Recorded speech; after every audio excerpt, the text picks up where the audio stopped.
আসসালামু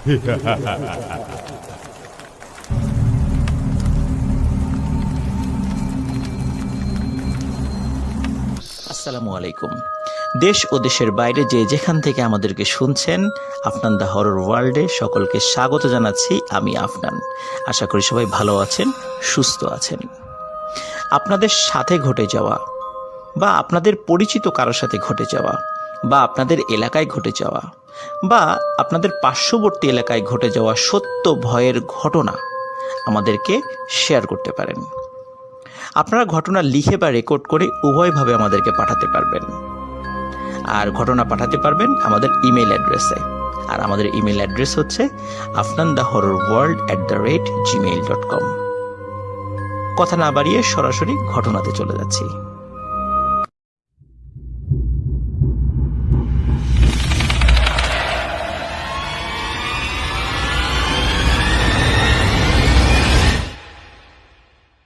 স্বাগতম প্রিয় লিসেনার্স রিমেম্বারিং স্টোরিজের আজকের এপিসোডে। প্রতি শনিবার আমার বলা বিভিন্ন পুরাতন ঘটনা নিয়ে রিমেম্বারিং স্টোরিজ আমরা করে থাকি। তো এবারের এপিসোডটিও তার ব্যতিক্রম নয়। আমি বিভিন্ন সময় ভূত এফএমে যে ঘটনাগুলো শেয়ার করেছি এবং কন্টিনিউ ভূত.com-এ যে ঘটনাগুলো শেয়ার করে থাকি, এই ঘটনাগুলো নিয়ে মূলত রিমেম্বারিং স্টোরিজটা আমরা করে থাকি। গত শনিবার যে রিমেম্বারিং স্টোরিজের এপিসোডটি আপলোড করা হয়েছিল, সেখানে একজনের একটি ঘটনা ছিল, তার নাম হচ্ছে সৌমিত্র রয়। এবারে রিমেম্বারিং স্টোরিজেও তারই বলা দুটি ঘটনা আমি সংগ্রহ করেছি। আশা করছি এই ঘটনা দুটিও আপনাদের সকলের ভালো লাগবে।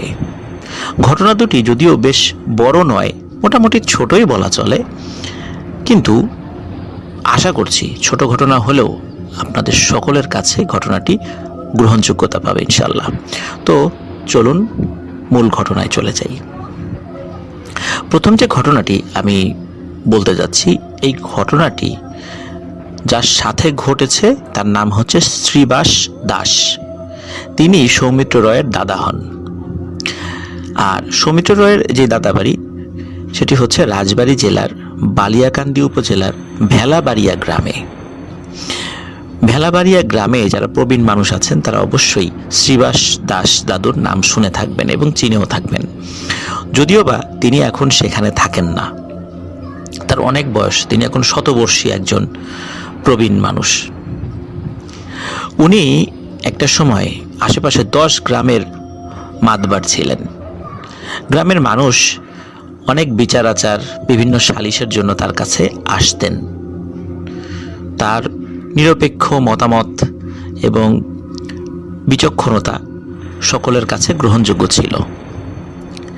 তো উনি যেহেতু সকলের কাছে শ্রদ্ধেয় ব্যক্তি ছিলেন এবং সকলেই তাকে বিভিন্ন জায়গায় বিভিন্ন সমস্যার জন্য ডাকতেন। ঘটনাটি যখন ঘটে তখন কিন্তু অনেক আগের, এটি স্বাধীনতা যুদ্ধেরও আগের ঘটনা, 1965-66 এরকম সালের দিকে হবে আর কি। তো উনি এরকমই একটি সালিশ সেরে ফিরছিলেন। তবে সালিশটি সন্ধ্যার পরে শুরু হয় এবং বেশ জটিল একটি সালিশ হওয়ার কারণে কাজ শেষ করতে করতে অনেক দেরি হয়ে যায়।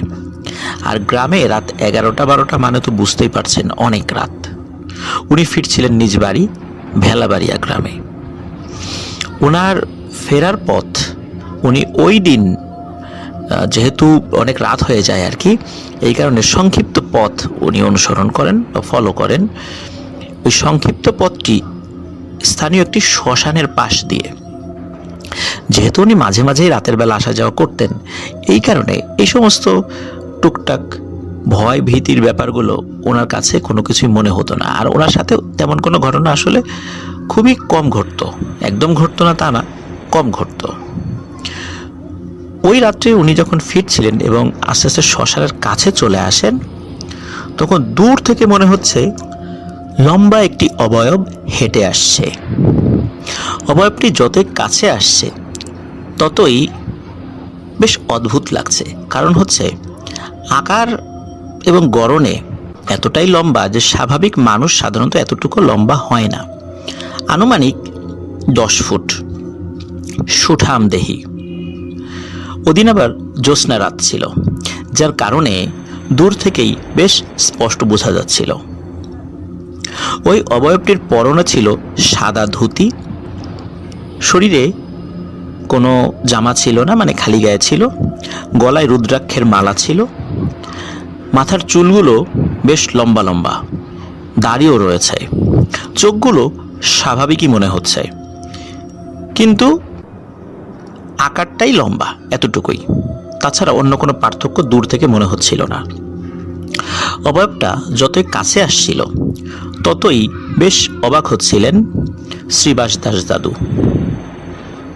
একটা সময় আবিষ্কার করেন এই অবয়বটি হেঁটে আসছে ঠিক আছে, কিন্তু সে আসলে মাটির উপর দিয়ে হেঁটে আসছে না, সে আসলে ভেসেও আসছে না, সে হেঁটেই আসছে, কিন্তু মাটির ঠিক দুহাত উপর দিয়ে।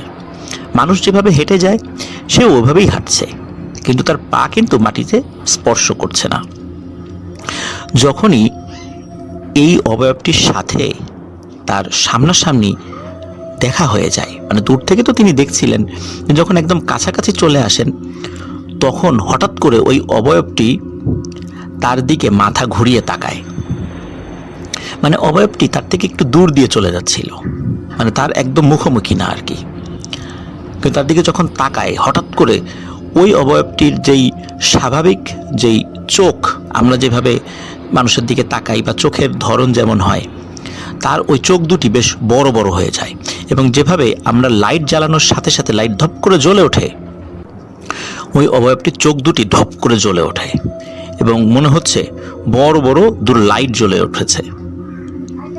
উনি যখনই এটি দেখেছেন তখন উনি তো খুব ভয় পেয়েছেন, কিন্তু ভয়টাকে তিনি নিজের মধ্যে রেখে যে কাজটি করেন সেটি হচ্ছে তিনি ওই অবয়বটির দিকে তাকিয়ে দু হাত জোর করে বলে ওঠেন, গুরুজি নমস্কার। একথা বলার পরে ওই অবয়বটি তার দিক থেকে মুখ ঘুরিয়ে নেয়, মানে সে যেদিকে যাচ্ছিল সেদিকে তাকায় এবং সে ওইভাবেই চলে যায়। ওই অবয়বটি কিন্তু তার নমস্কারের জবাব দেয়নি। ঠিক যেভাবে তাকে দেখা যাচ্ছিল আগে, যখন তার চোখ জ্বলছিল না, যখন নমস্কার বলে তখন তার চোখ স্বাভাবিক হয়ে যায় এবং মাথা ঘুরিয়ে সে চলে যায়। কিন্তু তিনি, আবারও বলছি, নমস্কারের কোনো জবাব দেননি, তিনি সোজা চলে যান। তো চলে যাওয়ার পর এই ঘটনা উনি কিন্তু বাড়িতে ফিরে কাউকে বলেন না, কারণ রাস্তা দিয়ে অনেকেই আসা যাওয়া করবে, আর উনি 10 গ্রামের মানুষের কাছে শ্রদ্ধেয় ব্যক্তি, ওনার সাথে এই ঘটনা ঘটেছে। যদি চারদিকে চাউর হয়ে যায় তাহলে মানুষ ওই দিক দিয়ে হাঁটাচলা করবে না। রাতের বেলা তো এমনিতেই টুকটাক ভয় মানুষ পাই। তো এরপরে তিনি অনেকবারই ওই দিক দিয়ে আসা যাওয়া করেছেন, কোনো ভয় টয় ওনার লাগেনি। কিন্তু এই ঘটনার মাসখানেক পরে ওনার সাথে আরও একটি ভয়ানক ঘটনা ঘটে। একই রকমভাবে তিনি অন্য একটি গ্রাম থেকে ফিরছিলেন বিচার সালিশ করে, একা একাই ছিলেন তিনি। ওই দিন আবার আসলে জ্যোৎস্না রাত ছিল না, ওই দিন ঘুটঘুটে অন্ধকারই ছিল। উনি ভেবেছিলেন সন্ধ্যার আগেই বাড়িতে ফিরবেন, কিন্তু আসলে গ্রামের বিচার সালিশের কথা তো বলা যায় না। এক জায়গায় বিচার সালিশ করে আর একটা জায়গায় তাকে ডাকে, এই কারণে বাধ্য হয়ে তিনি সেখানে গিয়েছিলেন, এই জন্য মূলত দেরি হয়েছিল। উনি যখন বাড়ির দিকে ফেরত আসছিলেন সেই দিন কিন্তু উনি আর ওই শ্মশানের পথ দিয়ে আসেননি। উনি রেগুলার যে পথ দিয়ে আসেন সেই পথ দিয়ে আসছিলেন। তো ওখানে তো মেঠো পথ, দেখা যাচ্ছে যে চারদিকে ফসলি জমি, মাঝখান দিয়ে আবার পায়ে হাঁটা পথ আছে। সেটা আইল না, বাট পায়ে হাঁটা পথ রয়েছে। এমনই একটি পায়ে হাঁটা পথ দিয়ে তিনি আসছিলেন। আস্তে আস্তে একটি জায়গায় চলে আসেন যেখানে আশেপাশে ফসলি জমি ছিল না, মোটামুটি একটি মাঠের মতো ছিল। সেখানেও ফসল চাষ করা হয়, কিন্তু ওই সময় চাষ করা হয়নি, মাঠ আকারে পড়ে আছে ওই সময়। তো উনি যখন ওই দিক দিয়ে আসবেন, হঠাৎ করে উনি দেখেন যে ওনার থেকে 30-40 হাত দূরে দূরে হঠাৎ করে মাটির প্রদীপ জ্বলে উঠেছে, যেটা আগে ছিল না। কিছু সময় আগেই তো উনি ওই পথ দিয়ে দেখে দেখে আসছিলেন। মাঠের মধ্যে হঠাৎ করে মাটির প্রদীপ জ্বলে ওঠাটা, এটা যে মোটেও স্বাভাবিক কোনো বিষয় নয় সেটি তিনি ভালোভাবেই বুঝেছিলেন। তিনি বিপদ আঁচ করতে পারেন। উনি নিজে যতটুকু তন্ত্রমন্ত্র জানতেন সেগুলো পড়ছিলেন। তিনি লক্ষ্য করলেন দূরে থাকা মাটির প্রদীপগুলো আস্তে আস্তে মনে হচ্ছে কাছাকাছি চলে আসছে, মানে একটা অন্যের কাছাকাছি চলে আসছে। তো এভাবে প্রায় 7 থেকে 8টা মাটির প্রদীপ আস্তে আস্তে কাছাকাছি চলে আসে এবং এগুলো কি করে আস্তে আস্তে ওনার পেছন দিকে যেতে থাকে, পেছন দিকে গিয়ে দাঁড়িয়ে যায়। উনি তখন হাঁটলে উনি পেছন দিকে তাকিয়ে লক্ষ্য করেন, উনি যখন হাঁটেন ওই মাটির প্রদীপগুলোও ওর পিছনে পিছনে আসছে, ভেসে ভেসে আসছে। উনি যখন দাঁড়ান সেগুলো দাঁড়িয়ে পড়ে। উনি তখন একটা কাজ করেন, দ্রুত হাঁটা শুরু করেন।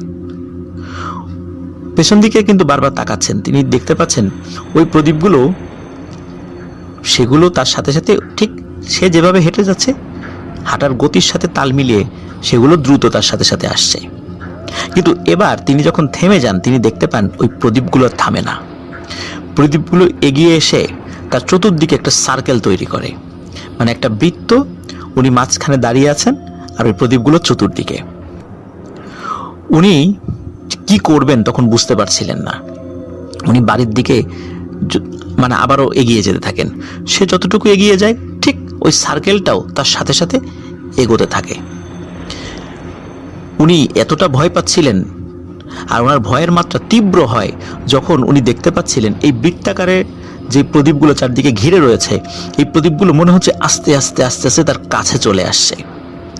উনি বুঝতে পারছিলেন যে এই প্রদীপগুলো যখন তার কাছাকাছি খুব চলে আসবে তখন হয়তোবা তার জীবন প্রদীপ নিভে যাবে। আর আরও একটা ভয়ানক ব্যাপার ঘটতে থাকে, ওই প্রদীপগুলো যখন তার কাছাকাছি আস্তে আস্তে আসতে থাকে তার শরীরে প্রচণ্ড চাপ উনি আস্তে আস্তে অনুভব করতে থাকেন। যতটা প্রদীপ কাছে আসে ততটুকু চাপ উনি চতুর্দিক থেকে অনুভব করতে থাকেন, মনে হচ্ছে বাতাসের প্রচণ্ড চাপ তার শরীরে লাগছে।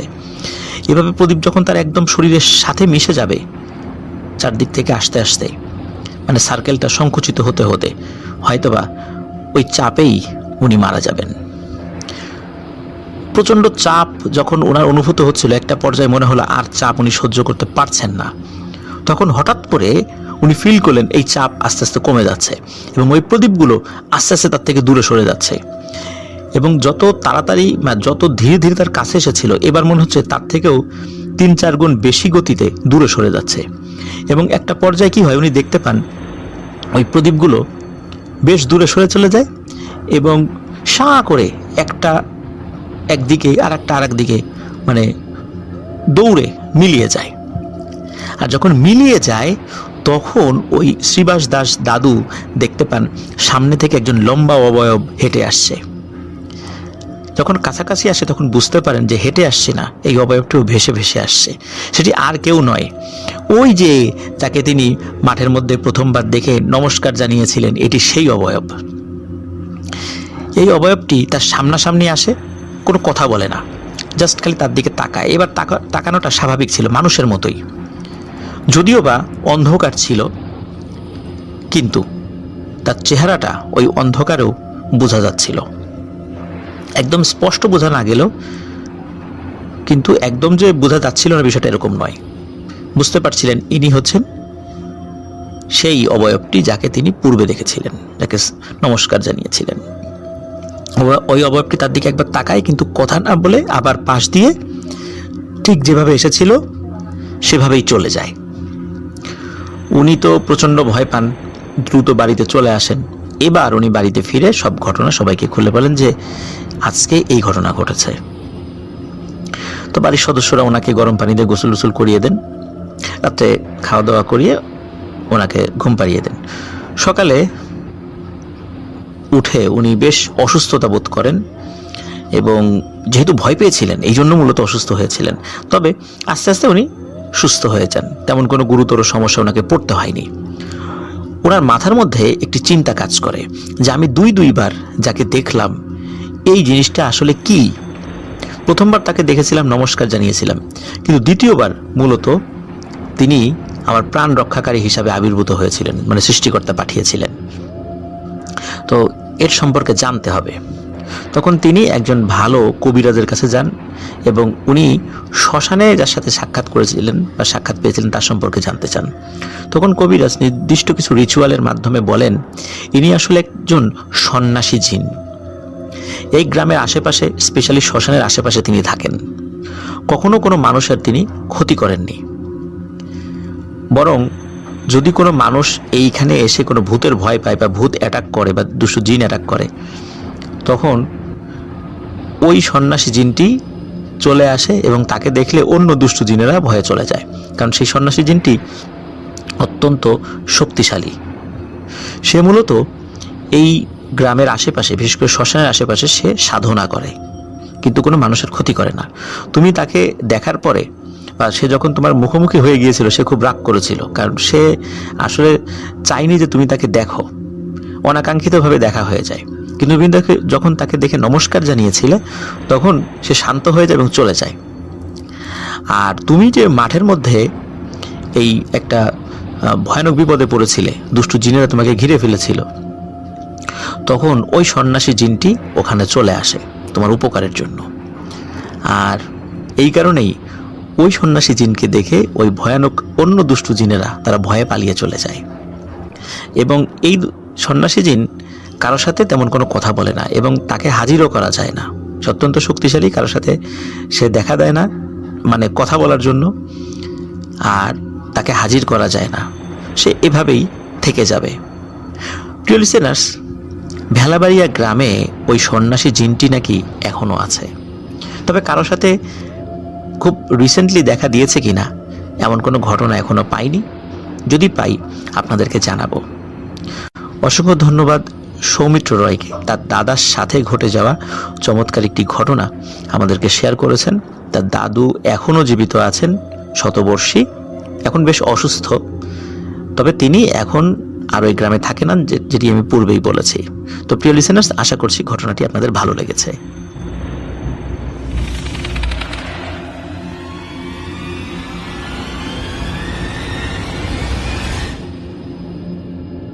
স্বাগতম প্রিয় লিসেনার্স আমাদের রিমেম্বারিং স্টোরিজের আজকের এপিসোডের দ্বিতীয় এবং শেষ ঘটনায়। এখন যে ঘটনাটি আমি আপনাদের সাথে শেয়ার করতে যাচ্ছি, এই ঘটনাটিও আমি সংগ্রহ করেছি সৌমিত্র রয়ের কাছ থেকে। সৌমিত্র রয় গত 10 ফেব্রুয়ারি বইমেলাতে এসে আমার সাথে দেখা করে এবং তার কাছে থাকা কয়েকটি ঘটনা আমার সাথে শেয়ার করে। প্রথম যে ঘটনাটি আমার সাথে শেয়ার করে, সেই ঘটনাটি আমি এই এপিসোডের প্রথম ঘটনা হিসেবে আপনাদেরকে শোনালাম। কিন্তু দ্বিতীয় যে ঘটনাটি আমার সাথে শেয়ার করেছিল, এই ঘটনাটি আমাকে বেশ অ্যানালাইসিস করতে হয়েছে যে আমি এটা বলবো কি বলবো না। কারণ এই ঘটনাটি সৌমিত্র রয় তারই ক্লাসমেট ফাহিমুজ্জামানের কাছ থেকে সংগ্রহ করেছে। আর ফাহিমেরই কিন্তু আরেকটি ঘটনা আমি সৌমিত্র রয়ের কাছ থেকেই সংগ্রহ করে গত শুক্রবারে ভূত.com-এর স্পেশাল এপিসোডে বলেছিলাম এবং সেটি শনিবারে রিমেম্বারিং স্টোরিজ হিসেবে আপলোড করেছিলাম, সেটি আপনারা শুনেছেন। আর এখন যে ঘটনাটি বলবো, এটিও ফাহিম সংগ্রহ করেছে, ফাহিমের কাছ থেকে সৌমিত্র রয় সংগ্রহ করেছে। এবং আমাকে যখন বলে, তখন আমি সৌমিত্র রয়কে বলি পরের দিন, মানে 11 ফেব্রুয়ারি শনিবার, ফাহিমকে নিয়ে যেন আমার সাথে দেখা করে সৌমিত্র রয়। তো ফাহিম এবং সৌমিত্র রয় আমার কাছে আসে, ঘটনাটি আমাকে বলে। আমি তখন ফাহিমকে বলি এবং সৌমিত্র রায়কেও বলি যে এই ঘটনাটি আরও ডিটেলসে আমাকে জানাতে হবে, কারণ ঘটনাটি একটু অন্যরকম। যেহেতু এটি একটি অন্যরকম ঘটনা, নিশ্চয় ওই এলাকার মানুষ এই ঘটনাটি সম্পর্কে অবগত হয়ে থাকবেন, তাই বিষয়টির সত্যতা সম্পর্কে আমাকে নিশ্চিত হতে হবে। তো যাই হোক, ফাহিম এবং সৌমিত্র রয় আমার কাছে আসে, এই বিষয়টি আমাকে খুলে বলে এবং তারাও পরবর্তীতে কিছু কিছু তথ্য নতুন করে সংগ্রহ করে আমাকে পুনরায় পাঠায়। তারপরে আমি এই ঘটনাটি সিদ্ধান্ত নেই যে আপনাদেরকে শোনাবো। তো চলুন মূল ঘটনাতে চলে যাই। প্রিয় লিসেনার্স, ফাহিম তার মামাতো ভাই মাহিদুল ইসলামের কাছ থেকে ঘটনাটি সংগ্রহ করেছিল। আর মাহিদুল ইসলামের বাড়ি শরীয়তপুর জেলার গোসাইরহাট উপজেলার কোদালপুর নামক গ্রামে। কিন্তু ঘটনাটি কিন্তু এখানে ঘটেনি। ঘটনাটি ঘটেছিল চাঁদপুর জেলার হাইমচর উপজেলার কোনো একটি প্রত্যন্ত চর অঞ্চলে। ওই এলাকায় বেশ কিছু পরিবার বসবাস করত। মোটামুটি চর বলতে আমরা যেটা বুঝি তেমন নয়, বড়সড় একটি গ্রাম আর কি, কিন্তু সেটা চরাঞ্চল। হঠাৎ করে এক গেরস্থ বাড়িতে সকালবেলা একটি অদ্ভুত ঘটনা ঘটে। ওই গেরস্থ বাড়ির লোকেরা মুরগির খোপ খুলতে গিয়ে দেখতে পান মুরগির খোপের মধ্যে একটি মুরগিও নেই। মুরগির খোপ কিন্তু বাহির থেকে ঠিক যেভাবে আটকানো থাকে তেমনই ছিল, কিন্তু ভেতরে একটি মুরগিও নেই, সেখানে 5-6টি মুরগি ছিল। স্বাভাবিকভাবেই ওই বাড়ির লোকেরা সন্দেহ করে এটি কোনো জীবজন্তুর কাজ নয়। শেয়াল, খাটাস বা বনবিড়াল বা আমরা যেগুলোই বলি না কেন, এগুলো যদি মুরগি নিয়ে যেত তাহলে নিশ্চয়ই সুন্দর করে খোপের দরজা লাগিয়ে যেত না।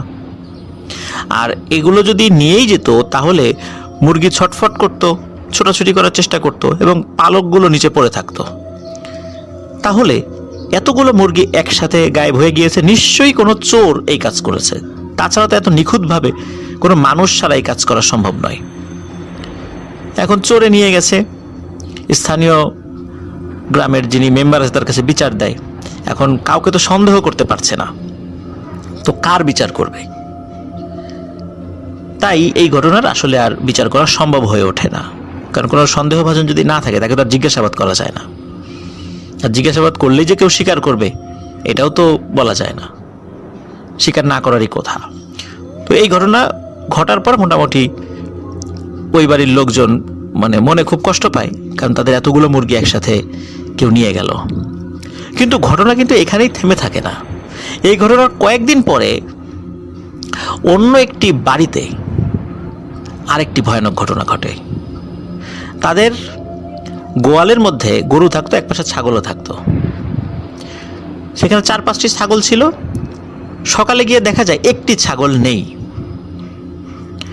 ছাগলের গলায় যে দড়িটা ছিল সেই দড়িটা আছে, পড়ে আছে, কিন্তু ছাগল নেই।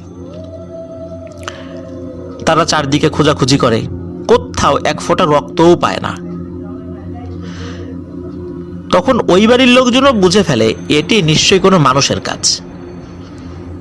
যদি পশু পাখি কোনো হিংস্র জন্তুর হাতে সেটা পড়তো তাহলে তো এটার কোনো রক্ত বা এর কোনো অবশিষ্ট অংশ কোথাও না কোথাও পাওয়া যেত। আর গোয়াল ঘর খুলে সুন্দর করে ভেতর থেকে ছাগল নিয়ে আবার গোয়াল ঘর বাইরে থেকে লাগিয়ে দেয়, এটা নিশ্চয়ই কোনো মানুষ ছাড়া অন্য কোনো কিছুর কাজ হতেই পারে না। তারাও চারদিকে খোঁজ খবর লাগায়, কিন্তু আসলে এটার কোনো ক্লু তারা উদ্ঘাটন করতে পারে না। এর কয়েকদিন পরে অন্য একটি বাড়িতে ঘটে আরো একটি ঘটনা। এবারের ঘটনাটি বেশ মর্মান্তিক। সকালবেলা তারা গোয়ালঘর খুলে দেখতে পায় যে একটি ছোটখাটো আকৃতির একটি গরু, বাছুর থেকে একটু বড় আর কি, সেটি মৃত অবস্থায় পড়ে আছে। এবং শুধু মৃত অবস্থায় পড়েছে তা নয়, সেটি এমনভাবে খেয়ে ফেলা হয়েছে, তার হাড় গোড়ের কিছু অংশ পড়ে আছে, রক্ত পড়ে আছে, মাথাটা পড়ে আছে অবিকৃত। কিন্তু এই যে ঘটনাটা ঘটলো ওখানে, অন্য কোনো গরু তারা কিন্তু চিৎকার চেঁচামেচি করেনি, তারপরে কোনো হই হট্টগোল শোনা যায়নি, যেহেতু গোয়ালঘরের পাশেই ওই গেরস্থর ঘর ছিল, তারা কোনো শব্দ পায়নি। তাহলে এই ঘটনাটি কে ঘটালো? নিশ্চয়ই এটি কোনো মানুষের কাজ নয়। কোনো মানুষ নিশ্চয়ই এভাবে কাঁচা মাংস খেয়ে যাবে না। কিন্তু ওই গোয়ালঘরের দরজাও কিন্তু বন্ধ ছিল। তখন গ্রামের মানুষের টনক নড়ে যে এটি আসলে এমন কোনো চালাক হিংস্র জন্তুর কাজ যেটি মানুষের থেকেও বেশি বুদ্ধি রাখে। তখন গ্রামের লোকের এক জায়গায় বসে চিন্তা করে যে কি করা যায়, এটার তো সলিউশন করতে হবে। তখন তারা সিদ্ধান্ত নেয় যে তারা পালাক্রমে পাহারা দেবে। তারা বেশ কয়েকদিন পাহারা দেয়, কিন্তু পাহারা দেওয়ার মধ্যে কোনো ঘটনা ঘটে না। আস্তে আস্তে পাহারা কমে আসে, তারা ধারণা করে ওই হিংস্র জন্তুটি হয়তো বা পালিয়ে গেছে। তো এর মধ্যে ওই গ্রামের এক বাড়িতে বিয়ের অনুষ্ঠান ছিল। তো বিয়ের অনুষ্ঠান ছিল, পরের দিন হচ্ছে অনুষ্ঠান। তো আগের রাত্রে একটি বড় আকৃতির গরু কিনে আনা হয়, যে ওই গরুটি পরদিন সকালবেলা একদম আজানের পরপরই জবাই করা হবে। এবং বিয়ে বাড়িতে লোকজন জেগেই ছিল মোটামুটি। তো ওটি ওই গরুটি একটি গাছের সাথে বাঁধা ছিল, ওই গাছটিও ঘরের পাশেই ছিল। আশেপাশে লোকজন হেঁটে বেড়াচ্ছে, অনেকেই জেগেছিল আর কি। হঠাৎ করে একজন এসে বলে, এই গরু কই? গরু তো দেখি না। গরু কই গরু তো গাছের সাথে বাঁধা ছিল, এই তাড়াতাড়ি খুঁজে বের করো। গরু আবার দড়ি খুলে কোথায় গেল, কারণ আজানের পরপরই, মানে ফজর আজানের পরপরই এটা জবাই করা হবে অনুষ্ঠান উপলক্ষে। ওই বিয়ে বাড়ির লোকজন গরু খুঁজতে বেরিয়ে পড়ে। কোথাও ওই গরুটি আর পাওয়া যায় না, এক ফোঁটা রক্তও পাওয়া যায় না, ওই গরুটির কোনো দেহের কোনো অবশিষ্ট অংশ পাওয়া যায় না। শুধু ওই গরুর গলার সাথে যে দড়িটা বাঁধা ছিল, ওই দড়িটা একটি ক্ষেতের মধ্যে পাওয়া যায়। তখন লোকজন বুঝতে পারে ওই ভয়ানক জন্তুটি আবার ফেরত এসেছে। কিন্তু এত সুন্দরভাবে দড়িটি পড়ে আছে, ওই দড়ির সাথে কিন্তু এক ফোঁটা রক্তও নেই। তাহলে এটি কোন ধরনের জন্তু যেটি এইভাবে গ্রামের মানুষের ক্ষতি করে যাচ্ছে? এখন এই ধরনের ঘটনা যখন ঘটতে থাকে তখন গ্রামবাসী অনেক সতর্ক হয়ে যায়। আগেও সতর্ক ছিল, মাঝখানে একটু অসতর্ক হওয়ার কারণে এই গরুটি মিসিং হয়ে যায়। লোকজন আবার তারা পাহারা দেওয়া শুরু করে। এখন যেই ঘটনাটি আমি আপনাদেরকে বলবো, এই ঘটনাটির অংশ হিসাবে, সেটি সব মর্মান্তিকতাকে ছাপিয়ে যায়। ওই গ্রামের একটি বাড়ির একজন মহিলা, ওনার একটি সন্তান ছিল, সন্তানের বয়স ছিল 6 মাস। তো ওনার অন্য কোনো সন্তান ছিল না। তো উনি সন্ধ্যার পরে চুলায় রান্না বসান, রান্নাঘরটা বাইরে, ঘরের বাইরে। তো ওনার ওই সময় হাজব্যান্ড তখনও আসেননি। তো যেহেতু সন্ধ্যার পর পরে ওনার হাজব্যান্ড সাধারণত চলে আসেন, আর গ্রামের মানুষ মাঠে কাজ করেন, অনেক পরিশ্রম করে, ক্ষুধাও লাগে, এই জন্য তারা দ্রুত খান, দ্রুত ঘুমিয়ে পড়েন, সন্ধ্যার পরে আর কি। তো বাচ্চা নিয়ে উনি তরকারি রান্না করেন, শেষ দিকে ভাত বসান। তো ভাত বসানোর পরে উনি খড়ি দিয়ে রেখে দেন এবং বাচ্চাকে আবার উনি কোলে নিয়ে ঘরের বারান্দায় আসেন, যে চুলা তো জ্বলছে, একটু পরে ভাত হয়ে যাবে, ভাত হয়ে গেলে আমি তখন ভাতটা নামিয়ে দেব, যেটাকে আমরা ফ্যান গালা বলি। ফ্যান গেলে ফ্যান ফেলে দিয়ে আবার ভাত ঘরে নিয়ে আসবো। তো যখন উনি বাচ্চার সাথে খেলাধুলা করছেন, দিন আবার গরম ছিল খুব, যার কারণে ঘরের ভেতরে না বসে উঠোনে বা ঘরের বারান্দার দিকে বসেছিলেন বাচ্চা নিয়ে, এবং হাত পাখা দিয়ে বাচ্চাকে এবং নিজে বাতাস করছিলেন। ভাত যখন হয়ে গিয়েছে বলে উনি মনে করেছেন, তখন ওই বাচ্চাকে ওই বারান্দার কাছেই বসিয়ে রেখে উনি ওই ভাতের যে ফ্যান, মার বলি আমরা যেটাকে, সেটা ফেলতে গিয়েছেন। তো সেটা ফেলে যখনই উনি ঘুরে তাকিয়েছেন, তখন দেখুন আর বাচ্চা নাই। আরে বাচ্চা গেল কোথায়? উনি তো চিৎকার চেঁচামেচি শুরু করেছেন যে আমার বাচ্চা নাই, বাচ্চা নাই। আশেপাশের লোকজন চলে এসেছে। এবার তো যে কোনো মূল্যে বাচ্চাকে উদ্ধার করতেই হবে, এ গরু ছাগল না, এ তো মানুষের বাচ্চা। লোকজন মুহূর্তের মধ্যে শত শত জমা হয়ে যায়, তারা বাচ্চা খুঁজতে বেরিয়ে পড়ে। ওদিকে ওই মহিলার হাজবেন্ডও চলে আসে, সেও কান্নাকাটি শুরু করে, সেও বাচ্চা খুঁজতে বেরিয়ে পড়ে। সারা রাত তন্ন তন্ন করে খুঁজেও ওই বাচ্চার কোনো হদিস পাওয়া যায় না। সকালবেলা একটি ক্ষেতের ভেতরে গ্রামের কয়েকজন কৃষক ওই বাচ্চার হাতের একটু অংশ দেখতে পান এবং একটি আঙ্গুলের কিছুটা অংশ দেখতে পান, এছাড়া আর কিচ্ছু ছিল না। তারা যখন বুঝতে পারে এটা মানুষের বাচ্চার হাত এবং আঙ্গুল, তখন তারা তো জানতো, গত রাত্রে তারাও কিন্তু বাচ্চা খুঁজতে বের হয়েছিল। তারা চিৎকার চেঁচামেচি শুরু করে এবং ওই বাড়িতে খবর দেওয়া হয়। ওই বাচ্চার মা এসে ওই বাচ্চার হাত দেখে শনাক্ত করে এটি তারই বাচ্চা, কারণ ওই বাচ্চার ওই হাতের একটা জায়গায় ছোট্ট একটা তিল বা কোনো একটা চিহ্ন ছিল, যেটি দেখে তার মা শনাক্ত করে। সারা গ্রামে শোকের ছায়া নেমে আসে। এবার গ্রামবাসী সিদ্ধান্ত নেয়, আর না, অনেক হয়েছে। প্রথমে মুরগি, তারপর ছাগল, গরু, এগুলো দিয়ে শুরু হলেও এখন মানুষের বাচ্চার দিকে হাত বাড়িয়েছে এই জন্তুটি। যে কোনো মূল্যে একে ধরতেই হবে। কিন্তু এই জিনিসটাকে ধরা এত সহজ কাজ নয়। কি করা যায়? সিদ্ধান্ত নেওয়া হয়, এটি যেহেতু একটি জন্তু, নিশ্চয়ই ফাঁদ পেতে একে ধরা যাবে। তাহলে একটি মাঠের মধ্যে একটি ছাগল দিয়ে আমরা ফাঁদ পাতি। আসলে গ্রামবাসীর ধারণা ছিল না এই জন্তুটি কি ধরনের হতে পারে বা কতটুকু শক্তিশালী। এই জন্য জাল দিয়ে, বাঁশ দিয়ে, সাধারণ লেভেলের, দেখা যাচ্ছে শেয়াল বা শেয়াল থেকে আকৃতিতে কিছুটা বড়, এই টাইপের শক্তিশালী, এই টাইপের কোনো জন্তু ধরার জন্য যেরকম ফাঁদ হওয়া দরকার তারা তেমন একটা ফাঁদ পাতে। ফাঁদ পেতে 20-25 জন লোক দূরে বসে থাকে। ওই দিন চাঁদের আলো ছিল। রাত অনেক যখন গভীর হয় তখন হঠাৎ করে মনে হলো যে মাটি ধপ ধপ করে কেঁপে উঠছে, এবং এই কম্পনের কারণটা তারা দেখতে পায় দূরে অনেক লম্বা কিছু একটা জিনিস লাফিয়ে লাফিয়ে আসছে। যেভাবে ক্যাঙ্গারু লাফিয়ে লাফিয়ে আসে সেভাবে লাফিয়ে লাফিয়ে আসছে, কিন্তু চাঁদের আলোতে তারা স্পষ্ট দেখতে পায় যে এই জিনিসটির উচ্চতা না হলে 50 থেকে 60 ফিট, তার একটি মাত্র পা, অস্বাভাবিক রকমের চিকন তার গড়ন, এবং তার হাতও একটা, চোখও একটা। ওই চোখটা আবার জল জল করছে। লাফিয়ে লাফিয়ে আসে, ওই যখন লাফ দেয় একটা জায়গায় পড়ে তখন মাটিটা কিছুটা কেঁপে ওঠে, মানে ধপ করে শব্দ হয়।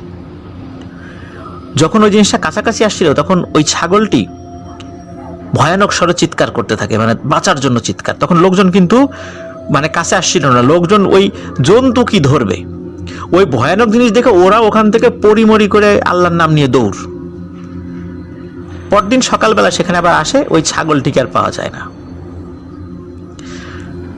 গ্রামের লোকজন পরবর্তীতে তারা বলে যে এই যে ভয়ঙ্কর জিনিসটি, এই জিনিসটির অস্তিত্ব নাকি তারা অনেক আগে মুরব্বীদের কাছ থেকে শুনেছিলেন, যে গ্রামে এরকম মাঝে মাঝে এই ধরনের ভয়ানক পিশাচের আবির্ভাব ঘটে, নির্দিষ্ট সময়ের জন্য ঘটে, এবং মানুষ যখন তার পরিচয় পেয়ে যায় তারপর সে চলে যায়।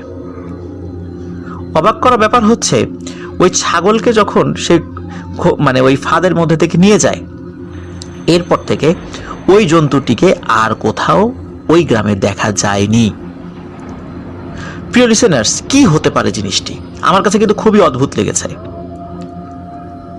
গ্রামে মাঝে মাঝে নাকি এই ধরনের জন্তুর আবির্ভাব ঘটে, এবং একটি নির্দিষ্ট সময় পরে আবার সেটি চলে যায় সেই গ্রাম থেকে। তাহলে ওই প্রাণীটি নিশ্চয়ই অন্য কোথাও গিয়ে একই ধরনের ঘটনা ঘটাচ্ছে। এটি নিশ্চয়ই এমন ধরনের একটি পিশাচ, যে পিশাচের পা একটা, হাত একটা, চোখ একটা। প্রিয় লিসেনার্স, আপনারা কি এই ধরনের কোনো পিশাচের ঘটনা শুনেছেন? আমার কাছে কিন্তু এটি প্রথম ঘটনা ছিল, যার পা একটা, মানে এক পায়ের দানব, এক চোখের দানব, এক হাতের দানব। আশা করছি প্রিয় লিসেনার্স ঘটনাটি আপনাদের ভালো লেগেছে। নিশ্চয়ই বুঝতে পেরেছেন কেন এই ঘটনাটি বলার আগে আমি সৌমিত্র রয়কে ওই ফাহিমকে আনতে বলেছিলাম, কারণ বিষয়টি সম্পর্কে আরো একটু জানা আমার প্রয়োজন ছিল। ফ্রাইডে স্পেশাল এপিসোডে সকলকে স্বাগত জানাচ্ছি। আশা করি সবাই ভালো আছেন, সুস্থ আছেন। আমরা আমাদের রেগুলার যে এপিসোডগুলো রয়েছে সেই এপিসোডের পাশাপাশি মাঝে মাঝে শুক্রবারে অনিয়মিতভাবে আপনাদের জন্য স্পেশাল কিছু ঘটনা নিয়ে হাজির হই। আর আজকের এপিসোডে আমরা দুটি ঘটনা নিয়ে আপনাদের সামনে হাজির হয়েছি। প্রথম ঘটনাটি চট্টগ্রামের জয় বড়ুয়ার ঘটনা, এবং দ্বিতীয় ঘটনাটি আপনাদের প্রিয় সৌমিত্র রয়ের ঘটনা। প্রথম যে ঘটনাটি আমি আপনাদের সাথে শেয়ার করব, এই ঘটনাটি আসলে আমি বলবো কি বলবো না, এটা নিয়ে আমি বেশ দ্বিধাদ্বন্দ্বে ছিলাম। ঘটনাটি বেশ স্পর্শকাতর, এবং এই রকমের ঘটনা আমি ইতোপূর্বে হলফ করে বলছি আমি কখনো বলেছি কিনা আমার মনে পড়ে না। খুবই সেন্সিটিভ একটি ঘটনা, যে ঘটনার সাথে অনেক মানুষ জড়িত। সাধারণত ভয়ের ঘটনার সাথে অল্প কয়েকজন লোক জড়িত থাকে বা একজন লোক জড়িত থাকে, কিন্তু এই ঘটনাটির সাথে অনেক মানুষ জড়িত। আর এই কারণেই বলছি ঘটনাটি খুবই সেন্সিটিভ। আপনারা ঘটনাটি মনোযোগ দিয়ে শুনবেন। আশা করছি ঘটনাটা আপনাদের ইনশাল্লাহ অবশ্যই ভালো লাগবে। আর আমি কিন্তু কিছু কিছু জিনিস স্কিপ করে যেতে বাধ্য হব, কারণ হচ্ছে যে এটা বললে কিছু কিছু সমস্যা হওয়াটা স্বাভাবিক। এতটুকু বলবো, এই ঘটনাটি চট্টগ্রামের নাজিরহাট এলাকার ঘটনা। এতটুকুই শুধু বলবো, এটি একটি মাদ্রাসা কেন্দ্রিক ঘটনা, মাদ্রাসার হুজুরদেরকে কেন্দ্র করে, মাদ্রাসার স্টুডেন্টদেরকে কেন্দ্র করে ঘটনা। তাই মাদ্রাসার হুজুরদের নাম, মাদ্রাসার নাম, এইগুলো আমাকে হাইড রাখতেই হবে। আর এই বিষয়টি স্থানীয়ভাবে কিছু লোক জানে, মূল বিষয়টি তারা না জানলেও কিছু একটা সমস্যা হয়েছে এই বিষয়টি তারা জানে, যার কারণে আমি একটু দ্বিধাদ্বন্দ্বে ছিলাম যে ঘটনাটা কি বলবো না। তারপর সিদ্ধান্ত নিলাম ঘটনাটি আপনাদের সামনে উপস্থাপন করব। তো চলুন আমরা ঘটনাতে চলে যাই। ঘটনার সাল 1999 থেকে 2001 সাল এর মধ্যবর্তী। ঘটনার যিনি মূল ব্যক্তি তার নামটা আমি বলছি, তার নাম হচ্ছে হাফেজ মাওলানা মোহাম্মদ মীর হোসেন। আর ঘটনার ভিকটিম মাদ্রাসার 9 জন ছাত্র এবং অত্র এলাকার এলাকাবাসী। আর ঘটনার যিনি বর্ণনা করেছেন উনি বর্তমানে চট্টগ্রামের ওই নাজিরহাট যে এলাকা, ওই নাজিরহাটের একটি বেশ নাম করা জামে মসজিদের খতিব। তিনিও খুব বড় একজন আলেম আর কি।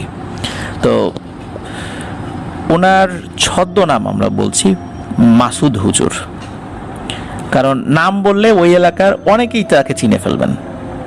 এই কারণে জয় বড়ুয়া আমাকে একদম ডিটেলস দিয়েছে পুঙ্খানুপুঙ্খভাবে, এমনকি ওই মাদ্রাসার ছবি, যেই জায়গাতে ঘটনা ঘটেছে সেই জায়গার ছবি সব কিছু দিয়েছে, ঘটনার সত্যতা নিশ্চিত যাতে আমি হতে পারি। কিন্তু ওই জিনিসগুলো আমি যদি আপনাদেরকে এখনই ছেড়ে দেই বা দেখাই, আপনারা ওই এলাকার এক মানে মানে মানে বিনা বাক্যে আপনারা দেখার সাথে সাথে চিনে ফেলবেন। তো যাই হোক, কথা না বাড়াই, চলুন ঘটনা শুরু করি। বুঝতেই পারছেন ঘটনাটি খুবই ইন্টারেস্টিং হতে যাচ্ছে। তো মাসুদ হুজুর, এটা ওনার ছদ্মনাম, তখন উনি ওই মাদ্রাসার স্টুডেন্ট ছিলেন। তার বাড়িও একই জায়গায়, ওই নাজিরহাটেই। মাদ্রাসাতে যথেষ্ট সুনাম থাকায় এখনও দূর দূরান্ত থেকে অনেক ছাত্ররা এখানে পড়তে আসে। আর মাদ্রাসা তো আবাসিক হয় সাধারণত কমি মাদ্রাসাগুলো, তো এখানে ওই সময় এই মাসুদ হুজুর ওই ছাত্রাবাসে থাকতেন। ছাত্র ছাড়াও শিক্ষক এবং বিভিন্ন পর্যায়ের প্রশাসনিক কর্মকর্তারাও বিভিন্ন জায়গা থেকে এসে এখানে চাকরি করতেন। ওই মাদ্রাসায় প্রতি বছরই বার্ষিক মাহফিল এবং কৃতি ছাত্রদের সম্মাননা দেওয়া হতো। 1999 সালের ডিসেম্বর মাসে বার্ষিক মাহফিলে বিভিন্ন জেলা থেকে আমন্ত্রিত অতিথিরা মাহফিলে সামিল হন। তাদের মধ্যেই একজন অতিথি এসে মাদ্রাসার কমিটির সাথে দেখা করার দাবি করেন। এখন মাহফিলের কাজে সবাই তো ব্যস্ত, এই কারণে ওই দিন তার সাথে আর দেখা করা হয় না। তবে তাকে মাদ্রাসার অতিথিশালায় বিশ্রামের সুযোগ করে দেওয়া হয়। পরদিন সকালে ওই মাদ্রাসার বড় হুজুরের নামটা কিন্তু মানে খুব স্পষ্টভাবে ডিটেলসে বলেছেন, কিন্তু আমি সঙ্গত কারণে বলছি না, কারণ এটা বলার সাথে সাথে আপনারা অনেকেই চিনবেন। তো যাই হোক, ওই মাদ্রাসার বড় হুজুর সহ অন্যান্য যারা কর্মকর্তারা রয়েছেন মাদ্রাসার, ওনার সাথে কথা বলে জানতে পারেন উনি কুমিল্লা জেলার চান্দিনা নামক জায়গা থেকে এখানে এসেছেন এবং মাদ্রাসার হেফজোখানায় শিক্ষকতা করতে চান। তখন বড় হুজুর তাকে জানান যে এখন তো সেই পোস্ট খালি নেই। তাছাড়া ওই বৈঠকে তৎকালীন হেফজোখানার প্রধান শিক্ষকও উপস্থিত ছিলেন। মাদ্রাসার বড় হুজুর বা অধ্যক্ষ, যাদেরকে মোহতামিম বলা হয়, তো ওই মোহতামিম উনি মাসুদ হুজুরের সম্পর্কে আত্মীয় হন এবং স্থানীয় প্রতিনিধি মাসুদ হুজুরের বড় ভাইও সেখানে উপস্থিত ছিলেন। তো সেখানে উপস্থিত সবাই দেখলেন যে সেই হুজুর বড় বড় সাদা রঙের দুটা কাঁধে ঝোলানো ব্যাগ নিয়ে এসেছেন। তো বড় হুজুর তখন মানে ওনাকে জানান যে ওই পোস্ট তো খালি নেই। তখন উনি মৃদু সুরে বলেন, হুজুর, আপনার বর্তমান হুজুর যিনি দায়িত্বে আছেন, আমি যদি তার থেকে উত্তম হতে না পারি তবে আমাকে ওই পদে রাখবেন না, আর আমি যদি উত্তম হতে পারি তখন ওই পদে কেবল আমিই থাকবো যতদিন বেঁচে থাকি। তার মুখে এমন কথা শুনে বড় হুজুর সহ উপস্থিত মানে অন্যরা খুব অবাক হন। বড় হুজুর তখন তাকে বলেন, দেখুন মীর সাহেব, আপনি কেন জানি মনে হয় অহংকার নিয়ে কথা বলছেন। একজন আলেমের এই ধরনের অহংকার নিয়ে কথা বলা ঠিক নয়। খুব বিনয়ের সাথেই বড় হুজুর তাকে এই বিষয়টি নিয়ে বলেন। তখন মীর হোসেন সাহেব উনি বলেন, জি না হুজুর, আমি আমার দক্ষতার উপর আত্মবিশ্বাসী, আমি অহংকার করছি না। তারপরও বড় হুজুর বললেন যে না, আমার এখানে তো আপাতত লোক লাগছে না, একজন লোক থাকতে আমি কিভাবে আপনাকে এখানে নিয়োগ দেই? আমার এখানে পর্যাপ্ত লোক রয়েছে হিফজ বিভাগে, তাহলে একজন লোককে সরিয়ে আপনাকে রাখতে হবে, এটা তো সম্ভব নয়। তো আপনি আমাদের অতিথি হয়ে এখানে এসেছেন, কয়েকদিন থাকেন, বেড়ান, আমাদের আতিথেয়তা গ্রহণ করুন। এদিকে হেফজখানার বর্তমান যিনি হুজুর, মানে প্রধান দায়িত্বে যিনি আছেন, হেফজখানার একাধিক হুজুর থাকে, তার মধ্যে যিনি প্রধান ইনচার্জ আর কি, হেফজখানার ইনচার্জ, উনি কিন্তু এতক্ষণ চুপ ছিলেন। তখন তিনি কথা বলে উঠলেন। তিনি বলেন, বড় হুজুরকে বললেন যে হুজুর, উনি যখন আমার থেকে উত্তম হওয়ার প্রতিশ্রুতি দিয়েছেন, তখন আমি কেন নিজেকে ছোট করে রাখবো? দুজনের একটা পরীক্ষা হয়ে যাক। এদিকে বলা বাহুল্য যে সেই হুজুর কোরআন সুন্নাহ ভিত্তিক বিভিন্ন রিচুয়াল করে মানুষদের ছোটখাটো তদবির করতেন। মানে যিনি হুজুর হেফজখানার ইনচার্জে রানিং ছিলেন, তিনি টুকটাক তদবির কিন্তু করতেন। তো ওনার কথা শেষ হতেই মীর হোসেন বলে ওঠেন, ইনশাআল্লাহ আমি প্রস্তুত। তো ওই রুমে হঠাৎ করে বাহাস বা তর্ক বিতর্ক শুরু হবে, তাদের জ্ঞানের গভীরতা যাচাই করা হবে। তো ওই রুমে একটা কথার রোল পড়ে যায়।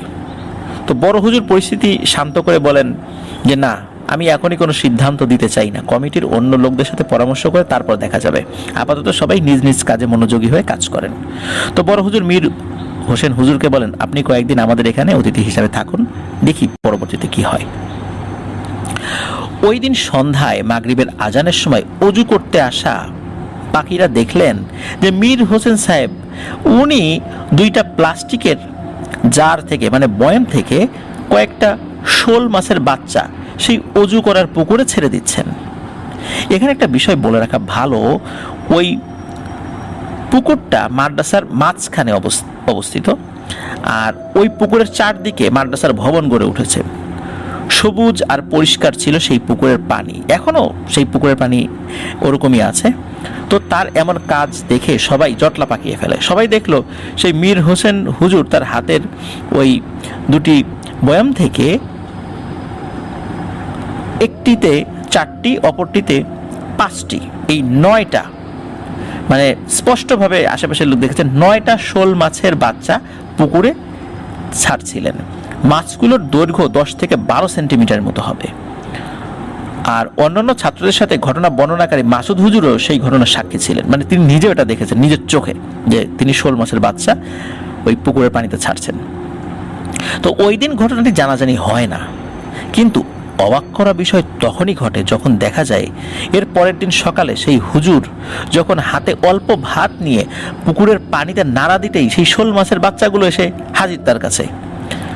শোল মাছের বাচ্চা পোষ মেনেছে, এটা কারো মাথায় ঢুকছে না। এই ঘটনা বড় হুজুরের কানেও চলে যায়।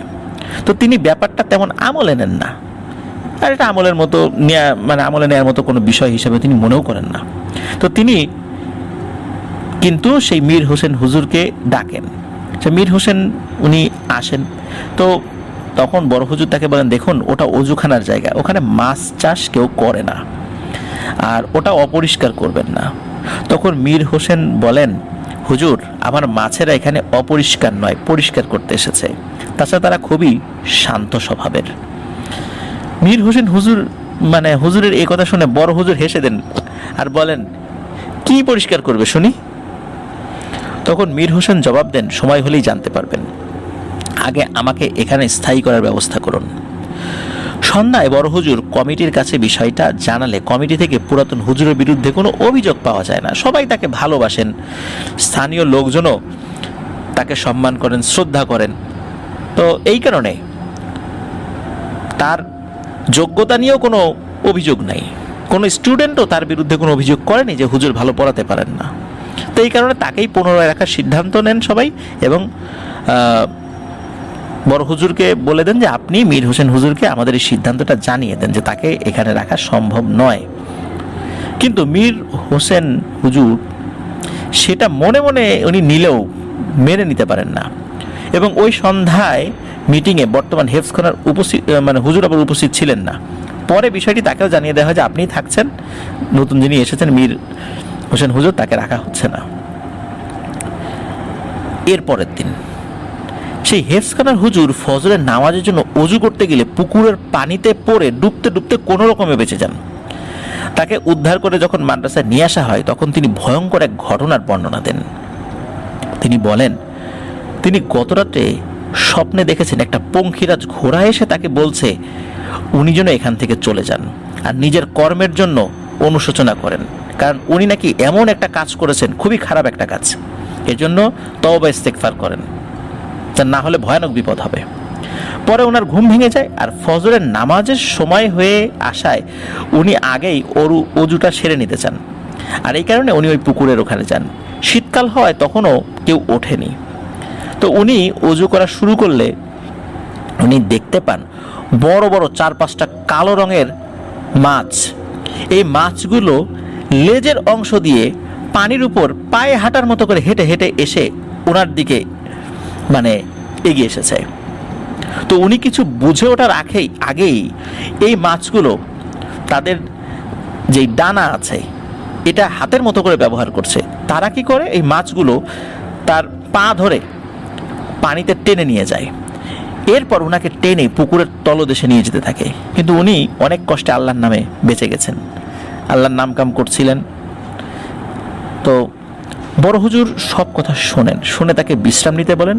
কিন্তু বেলা বাড়ার সাথে সাথে সেই হুজুরের শরীর অত্যন্ত খারাপ হতে থাকে, এবং সেই সাথে তিনি তার গলার স্বরের বেশ পরিবর্তন অনুভব করেন, অদ্ভুত রকমের স্বর হয়ে যায়, তিনি ভালো করে কথাই বলতে পারছিলেন না। রাত হতে না হতেই তার শরীরে প্রচণ্ড রকমের জ্বর আসে। স্থানীয় স্বাস্থ্য কমপ্লেক্স কাছে থাকায় তাকে ওখানে ভর্তি করানো হয়, কিন্তু সেখানেও তার অবস্থার উন্নতি না হয় তাকে চট্টগ্রাম মেডিকেল কলেজ হসপিটালে নিয়ে যাওয়া হয়। এদিকে পুরো মাদ্রাসা একটা গম্ভীর আর ভীতিকর পরিবেশ সৃষ্টি হয়।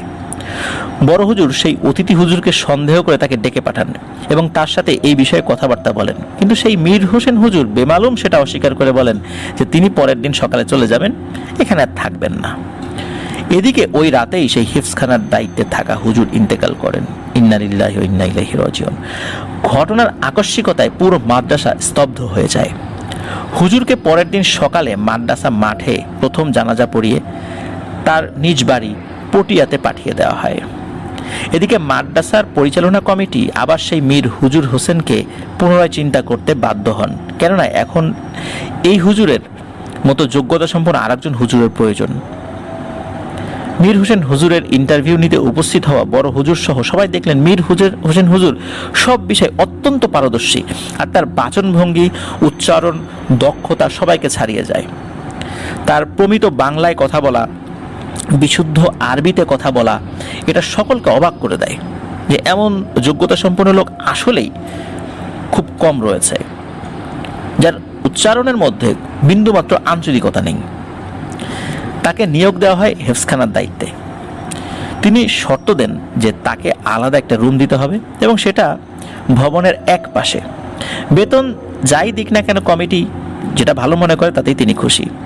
আর এমন দাবি শুনে মাদ্রাসার অন্যান্য শিক্ষক হুজুর অবাক এবং সন্দেহ করতে থাকেন, যেহেতু তিনি হঠাৎ এসে একটা পদে নিজে থেকে দায়িত্ব নিতে চাইছেন, আর সেই পদে থাকা লোকটাও অপ্রত্যাশিতভাবে মারা যান, সেহেতু সবাই সেই মীর হোসেন হুজুরকে এড়িয়ে চলতে থাকে। আর মীর হোসেন হুজুর নিজেও মৃদুভাষী আর নিঃসঙ্গ প্রকৃতির ছিলেন। ধীরে ধীরে তিনি হেফজখানার ছাত্রদের প্রিয় হতে থাকেন। ওনার পড়ানোর ধরন, ছাত্রদের সামনে ওনার গ্রহণযোগ্যতা সব কিছুই অন্যরকম ছিল। এই জন্য ওনার ছাত্ররা ওনাকে ছাড়া আর কিছু বোঝে না। মীর হোসেন হুজুর বলতেই তারা অজ্ঞান। তো উনি দায়িত্ব নেবার পর থেকে মীর হোসেন হুজুর যেই স্টুডেন্টরা ভালো পড়া দিতেন তার কাছে, তখন তাকে ওই স্টুডেন্টকে তাল মিষ্টি খেতে দিত। আর তাল মিষ্টি খাওয়ার পর কেন জানি ওই মীর হোসেন হুজুরের সেই ছাত্রটি ভক্ত হয়ে যেত। তিনি বেশ কিছুদিন পড়ানোর পর, বেশ কিছু সপ্তাহখানেক পড়ানোর পর 9 জন ছাত্রকে খুব বেশি যত্ন করতেন, এবং এক পর্যায়ে দেখা গেল মীর হোসেন হুজুর ওই 9 জন ছাত্রকে সবার থেকে আলাদা করে রেখেছেন। আলাদা মানে তাদের বিছানা, বালিশ থেকে শুরু করে নিয়ে সব কিছুই আলাদা। এমনকি এদের এরা নিজেরা নিজেদের সাথে বেশি কথা বলতো, অন্যদের সাথে খুব প্রয়োজন ছাড়া কথা বলতো না। তারা তাদের স্বাভাবিক যে আচরণ, সেই আচরণ থেকে ভিন্ন রকমের আচরণ শুরু করে দেন। এদিকে এই সমস্ত কথা বড় হুজুরের কানে যায়। আর ওই ছাত্রদের আরো একটা বৈশিষ্ট্য ছিল, এরা প্রত্যেকেই এতিম ছিল, কারো মা নেই, কারো বাবা নেই, এরকম ছিল আর কি। তো বড় হুজুরের কাছে এই কথা যখন যায়, তখন তিনি মীর হোসেন হুজুরকে ডেকে জিজ্ঞেস করেন যে তিনি এই 9 জন ছাত্রকে আলাদাভাবে এভাবে ট্রিট করার কারণটা কি। জবাবে মীর হোসেন হুজুর বলেন, এই ছাত্রগুলো আপনার মাদ্রাসার নাম উজ্জ্বল করবে, আপনি নিজে এদের পরীক্ষা নেবেন। আমাকে কয়েক মাস সময় দিন, তারপর এদের ডেকে পরীক্ষা করবেন, তারপরে বুঝতে পারবেন এদের দক্ষতা কতটা বেড়েছে। তো মীর হোসেন হুজুরের এমন আত্মবিশ্বাসী কথা শুনে বড় হুজুর আশ্বস্ত হলেন। কিন্তু দেখা যায় ওই ছাত্রগুলো ওই অজুখানার পুকুরে মীর হোসেন হুজুরের মতো সেই শোল মাছের বাচ্চাদেরকে খাবার দিতে যায়। 9 জন স্টুডেন্ট 9টা মাছকে খাবার দেয়, মানে প্রত্যেকে আলাদা আলাদা। এক মাছ আর একজনের কাছে যায় না, ওদের প্রত্যেকের মানে চেহারা মনে হয় মাছগুলো চিনে ফেলেছে। প্রত্যেকের জন্য একটা করে মাছ বরাদ্দ। তো যদিও বিষয়টি খুব গোপনে ওরা করত, আর তাছাড়া অন্য কেউ হাজার চেষ্টা করেও কিন্তু ওই মাছগুলো দেখা পেত না, যদি না ওই 9 জন না যেত ওখানে, বা মীর হোসেন হুজুর ওখানে না যেত, ওই মাছগুলোকে কেউ দেখতো না। এদিকে 2 থেকে 3 দিন পরে বড় হুজুর ওই 9 জনের এক ছাত্রকে ডেকে পাঠান এবং তার পরীক্ষা নেন। প্রথমে পরীক্ষা নিয়ে অবাক হন এবং অন্য 8 জনকে একে একে ডাকেন।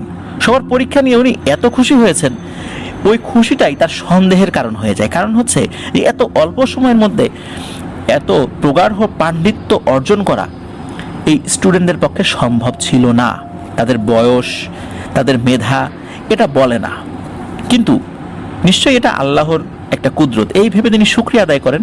কিন্তু সেই সাথে ওই সন্দেহের কারণে অভ্যন্তরীণ তদারকিও শুরু করেন। তিনি গোয়েন্দাগিরি করে জানতে পারেন যে গভীর রাত্রে সেই ছাত্রদের সাথে মীর হোসেন হুজুর বৈঠক করেন, তাদেরকে আলাদাভাবে তামিল দেন। এসব বিষয় জানার পর তিনি আরও বেশি সন্দেহপ্রবণ হয়ে পড়েন। একদিন তিনি তাদের মধ্যে থেকে একজন ছাত্রকে ডেকে জিজ্ঞেস করেন, রাত্রে কি বলেন তাদের সাথে হুজুর? তো সেই ছাত্র বলে, মীর হোসেন হুজুর আমাদেরকে কসম করিয়েছেন কাউকে যেন কিছু না বলি। তখন বড় হুজুর তাকে ভয় দেখিয়ে জানতে পারেন যে প্রতি রাত্রে মীর হোসেন হুজুর সেই ছাত্রদেরকে একটা পঙ্খিরাজ ঘোড়া দেখান। ঘোড়াটা মীর হোসেন হুজুরের রুমের জানালা দিয়ে দেখা যায়, আর মীর হোসেন হুজুর তাদেরকে বলেছেন এটা জান্নাতি ঘোড়া। তারা যদি ভালো করে পড়াশোনা করেন তবে তিনি এই ঘোড়ার পিঠে করে তাদের সবাইকে সারা পৃথিবী ঘুরিয়ে দেখাবেন। এটা শুনে বড় হুজুর বুঝতে পারেন তার মাদ্রাসায় কালো জাদুর চর্চা হচ্ছে। তারপর তিনি সেই মাছের বিষয়ে জানতে চান। তখন ছাত্রটি বলে, এগুলো আসলে মাছ না, এগুলো মানুষ, এগুলা মাছ রূপে এখানে এসেছে, তারা মানুষ। তারা যখন সেই মাছগুলোকে খাবার দেয় তখন এগুলোর মুখ নাকি মানুষের মতো হয়ে যায় এবং ওরা কথা বলে মীর হোসেন হুজুরের সাথে। হুজুর বলেন, আরে মাছ বড় তো জিন হতে পারে, মানুষ হবে কিভাবে? তো যাই হোক, এসব শুনে বড় হুজুর বুঝতে পারেন এখানে গভীর কোনো বিপদ হতে চলেছে এবং আগের হুজুরের মৃত্যুর সাথে ওইসব বিষয় জড়িত। তিনি বেশ চিন্তিত হয়ে পড়েন। এদিকে ওই রাত্রে সেই ছাত্রটি মীর হোসেন হুজুরকে আবার সবকিছু বলে দেয়। পরদিন সকালে মীর হোসেন হুজুর বড় হুজুরকে বলেন, আজকে বিকেলে সবাইকে উনি ওনার ব্যক্তিগত উদ্যোগে খাবার খাওয়াবেন, মিষ্টি জাতীয় খাবার খাওয়াবেন। তাই হলো, খাওয়ানোর আয়োজন করা হলো, সবাই সেটা খেলো। আর দেখা গেল সবাই কেমন জানি মীর হোসেন হুজুরের ভক্ত হয়ে গেছে। যদিও বড় হুজুর তাকে সন্দেহ করতেন, কিন্তু তার বিষয়ে তেমন কোনো সিদ্ধান্ত নিতে পারছিলেন না। তখন তিনি তার পরিচিত কোরআন সুন্নাহ ভিত্তিক রুকিয়ায় বেশ দক্ষ কজন হুজুরকে তলব করেন। তাদের 2 জন মাদ্রাসায় আসেন এবং ওই দিন রাত্রেই এসব বিষয় জানার চেষ্টা করেন এবং বড় হুজুরকে জানান যে পুরো মাদ্রাসা নাকি বন্ধ। বড় হুজুর শুনে তো অবাক, বন্ধ মানে কি?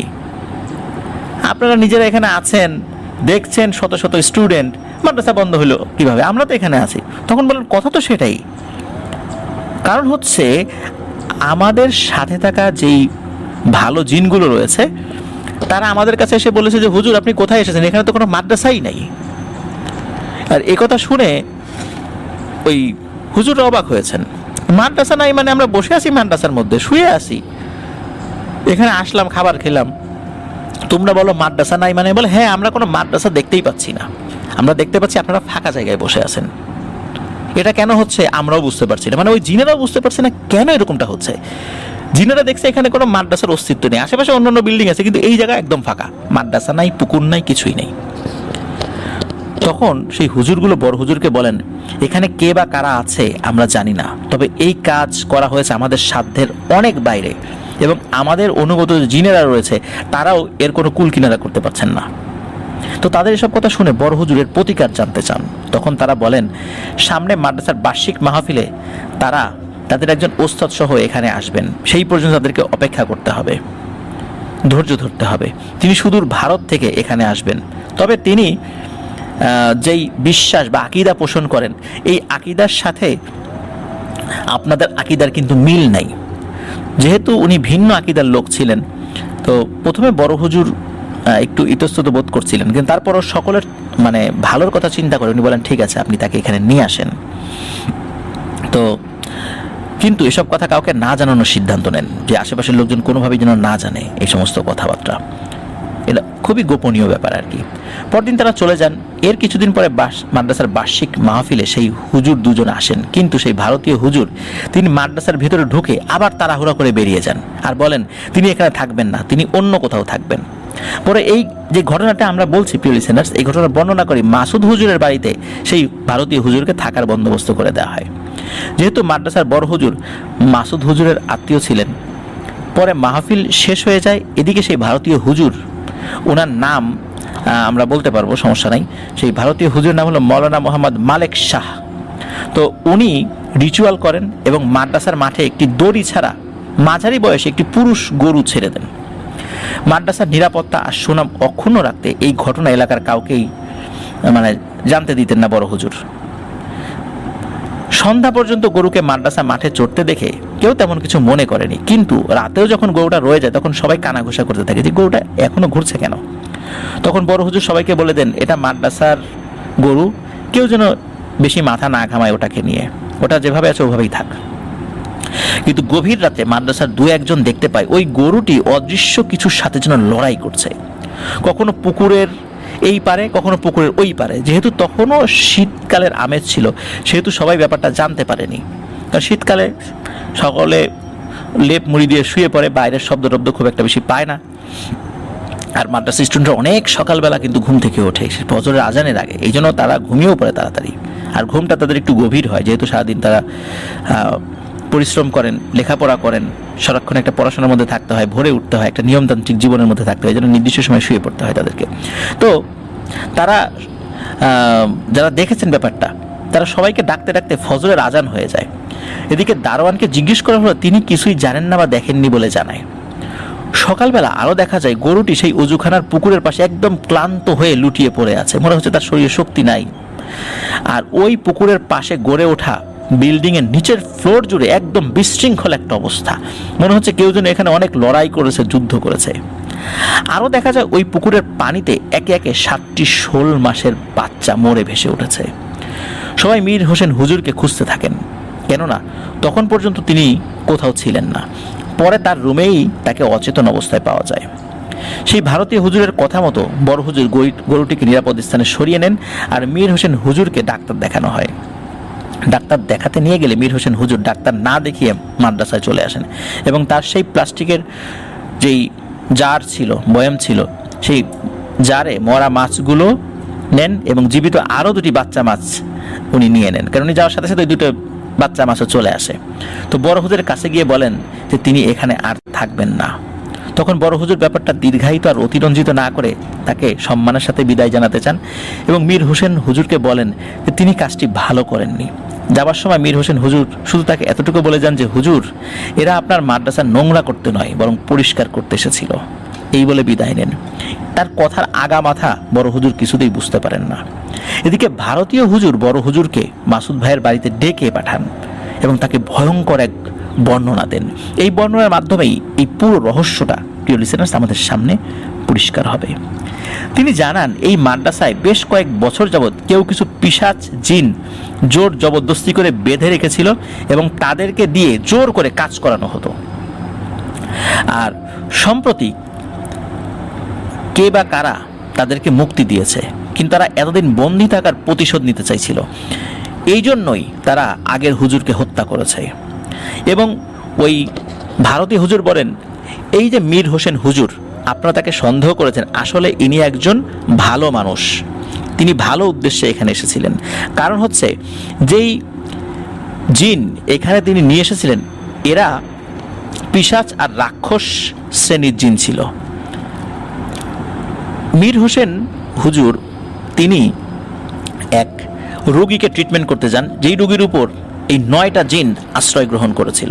সেই রোগীকে সুস্থ করতে গিয়ে এই 9টি জিন মীর হোসেন হুজুরের কাছে চলে আসে এবং তাকে বিভিন্নভাবে কিছু দাবি দেওয়া পেশ করতে থাকে যে তুমি ওই রোগীকে সুস্থ করতে গেছো, ঠিক আছে আমরা মেনে নিছি, কিন্তু আমাদের দাবি আছে, এই দাবি মানতে হবে, নাহলে কিন্তু তোমার আমরা ক্ষতি করব।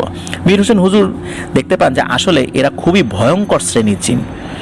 তো জিজ্ঞেস করেন কি তোমাদের দাবি দেওয়া? তখন বলেন যে চট্টগ্রামের নাজিরহাটের ওই মাদ্রাসায় এক হুজুর রয়েছে, সেই হুজুর অন্যায়ভাবে আমাদের কয়েকজন আত্মীয় স্বজনকে জোর করে জবরদস্তি করে তারা কাজ করায়, তার নিজের প্রয়োজনে কাজ করায় এবং তাদেরকে ওই মাদ্রাসায় বন্দি করে রেখেছে। ওই মাদ্রাসার ধারের কাছে আমরা যেতে পারছি না, যদি না কোনো হুজুর আমাদেরকে নিয়ে না যায় সাথে করে। সুতরাং আমাদের আত্মীয় স্বজনদেরকে আমরা মুক্ত করব, আমরা কারো ক্ষতি করব না, ওই মাদ্রাসার কোনো স্টুডেন্টদের কোনো ক্ষতি করব না, কাউকে ভয় দেখাবো না, আমরা কথা দিলাম। কিন্তু আমাদের আত্মীয় স্বজন হতে পারে তারা পিশাচ বা রাক্ষস শ্রেণীর জিন, কিন্তু তাদেরকে অন্যায়ভাবে আটকে রেখে কাজ করানোর অধিকার কিন্তু সেই হুজুরের নেই। এটা তোমাদের ধর্মেও সেটা বলে না, সুতরাং এটা তোমাকে করতেই হবে। আমরা খারাপ হলেও তোমরা তো খারাপ না, তো তোমরা কেন এই কাজটা করতেছো?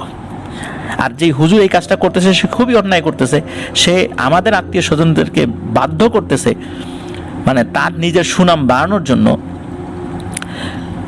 সে মানে মানুষের কাছে গ্রহণযোগ্যতা পাওয়ার জন্য সে আমাদের আত্মীয় স্বজনকে দিয়ে বিভিন্ন ধরনের অলৌকিক কাজ করাচ্ছে, যাতে মানুষ তার উপর শ্রদ্ধাশীল হয়। তো এটা তো হতে দেয়া যাবে না, আমাদের আত্মীয় স্বজনদেরকে আমরা মুক্ত করেই ছাড়বো, সুতরাং এটা তোমার দায়িত্ব, মানবিক কারণেই হোক আর ভয়ের কারণেই হোক তোমাকে এটা করতেই হবে।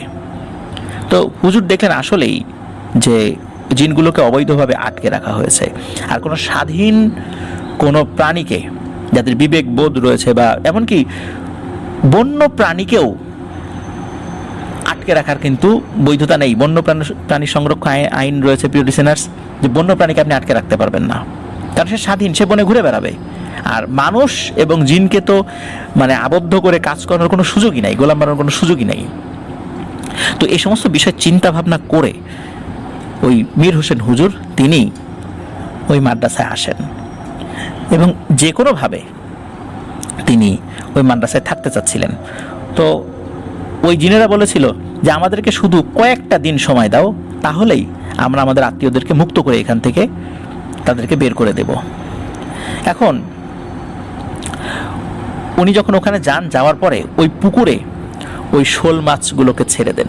মূলত ওই পুকুরেই যেই হুজুর হেফজখানার দায়িত্বে যিনি ইনচার্জ ছিলেন, তিনি সকলের অগোচরে ওই পুকুরে ওই ভয়ঙ্কর পিশাচ শ্রেণীর জিনদেরকে বন্দি করে রেখেছিলেন, আর তাদেরকে দিয়ে কাজ করাতো। ওরা যখন 9 জন জিন ওই পুকুরে যায়, তখন তাদের নির্দিষ্ট রিচুয়ালের মাধ্যম দিয়ে ওই জিনগুলোকে মুক্ত করে ফেলে। ওই জিনগুলো এটাও বলেছে কোনো জিনকে চিরকালের জন্য বন্দি করা যায় না, সে কখনো না কখনো বের হবেই, আর সে যখন বের হবে তার শক্তি বহুগুণ বৃদ্ধি পায় এবং বের হয়ে যে বন্দি করেছে তার বা তার পরিবারদেরকে সে ক্ষতি করবেই। তো এই হুজুর যখন ওখানে ওযু করতে গিয়েছে, যেহেতু ওই 9 জন জিন ওখানে থেকে তার আত্মীয়দেরকে মুক্ত করে ফেলেছে, তখন ওই জিনগুলো ওই হুজুরকে পানির নিচে নিয়ে যায়। কিন্তু আশেপাশের লোকজন চলে আসে, আর উনিও মনে মনে পানির নিচে ডুবেও দোয়া দুরুদ পড়ছিলেন, যার কারণে তারা তাকে ছেড়ে দেয়। কিন্তু ছেড়ে দিলেও তারা তাকে এমনভাবে অসুস্থ করে দেয় যার কারণে সে মৃত্যুবরণ করে। আর এটাই ছিল মূল কারণ যে মীর হোসেন হুজুরকে তারা ব্যবহার করেছেন। এখন প্রশ্ন হলো ওই 9 স্টুডেন্ট তাদেরকে কেন আলাদাভাবে তালিম দেয়া হলো? এই বিষয়ে ভারতীয় হুজুর বলেন যে ওই 9 জন স্টুডেন্টের জন্য ওই 9টা জিন বরাদ্দ ছিল। ওই 9টা জিনের জন্য 9টা মানুষের শরীরের প্রয়োজন ছিল তাদের শক্তি ক্ষমতা বাড়ানোর জন্য। এই জন্য ওই 9 জন স্টুডেন্টকে আলাদাভাবে তালিম দেওয়া হয় এবং তারা যেভাবে যে পাণ্ডিত্য যে জ্ঞান অর্জন করেছিলেন এটা মূলত ওই জিনদের কলা কৌশলের কারণে। তো যাই হোক, এদিকে যেটা হয় সেটা হলো যে ওই 9 জন ওই যে 7 জন যে স্টুডেন্ট, 7টা তো জিন তো অবস্থা তো হয়েছে, মারা গেছে। তো এতে কি হয় যে ওই 7 জন যে স্টুডেন্ট ওরাও খুব অসুস্থ হয়ে পড়ে, অত্যন্ত অসুস্থ হয়ে পড়ে। অনেক কষ্টে তারা মানে ঝাড় ফুঁক বা বিভিন্ন ভাবে আস্তে আস্তে তারা সুস্থ হতে মানে হয়ে যান আর কি, কিন্তু বেশ অস্বাভাবিকতাই তাদের মধ্যে থেকে যায়। বেশ মানে বলা চলে যে একটা স্থায়ী ক্ষতি তাদের হয়ে যায় আর কি। তো যাই হোক, এখন যেটা হয় হলো সেটা যে দুইজন জিন কিন্তু বেঁচে আছে, তাই না? ওই যে দুটো শোল মাছ, এই শোল মাছ তারা তো আছে। তো 7 জন স্বাভাবিক হয়ে গেল, 2 জন কিন্তু আগের মতোই বেশ তাদের জ্ঞান বা এলেম কালামে বেশ ভালো ছিল আর কি। এদিকে মীর হোসেন হুজুর অল্প সময়ের মধ্যেই সকলের কাছে গ্রহণযোগ্য হয়ে গিয়েছিলেন। তো এখন মীর হোসেন হুজুরকে তো বিদায় দিয়ে দিতে হবে। এখন অল্প সময়ের মধ্যে তার একটা জনপ্রিয়তা সৃষ্টি হয় মাদ্রাসার ভেতরে এবং বাইরে, সাধারণ মানুষের কাছেও। এখন যখন তাকে ওই বিদায় দেয়া হবে তখন ওই আশেপাশের লোকজন তারা তো মানে ক্ষেপে যেতে থাকে যে কেন তাকে বিদায় দেওয়া হবে। তো পরিস্থিতি মোটামুটি স্বাভাবিক করা হয়। যাই হোক, তাকে বিদায় দেওয়া হয়। তখন হুজুরও যাওয়ার সময় বলে যে হুজুর, আমি বলেছিলাম যে আমি আপনার এই মাদ্রাসা পরিষ্কার করতে এসেছি। তো এটাই ছিল মূল কারণ। ইতিমধ্যে আপনি হয়তো বা বিষয়টা জেনে গেছেন। তো যাই হোক, অন্য যে দুই স্টুডেন্ট ছিল ওই 2 জন স্টুডেন্টকে বড় হুজুর তাদের নিজের তত্ত্বাবধানে রাখে নেয়।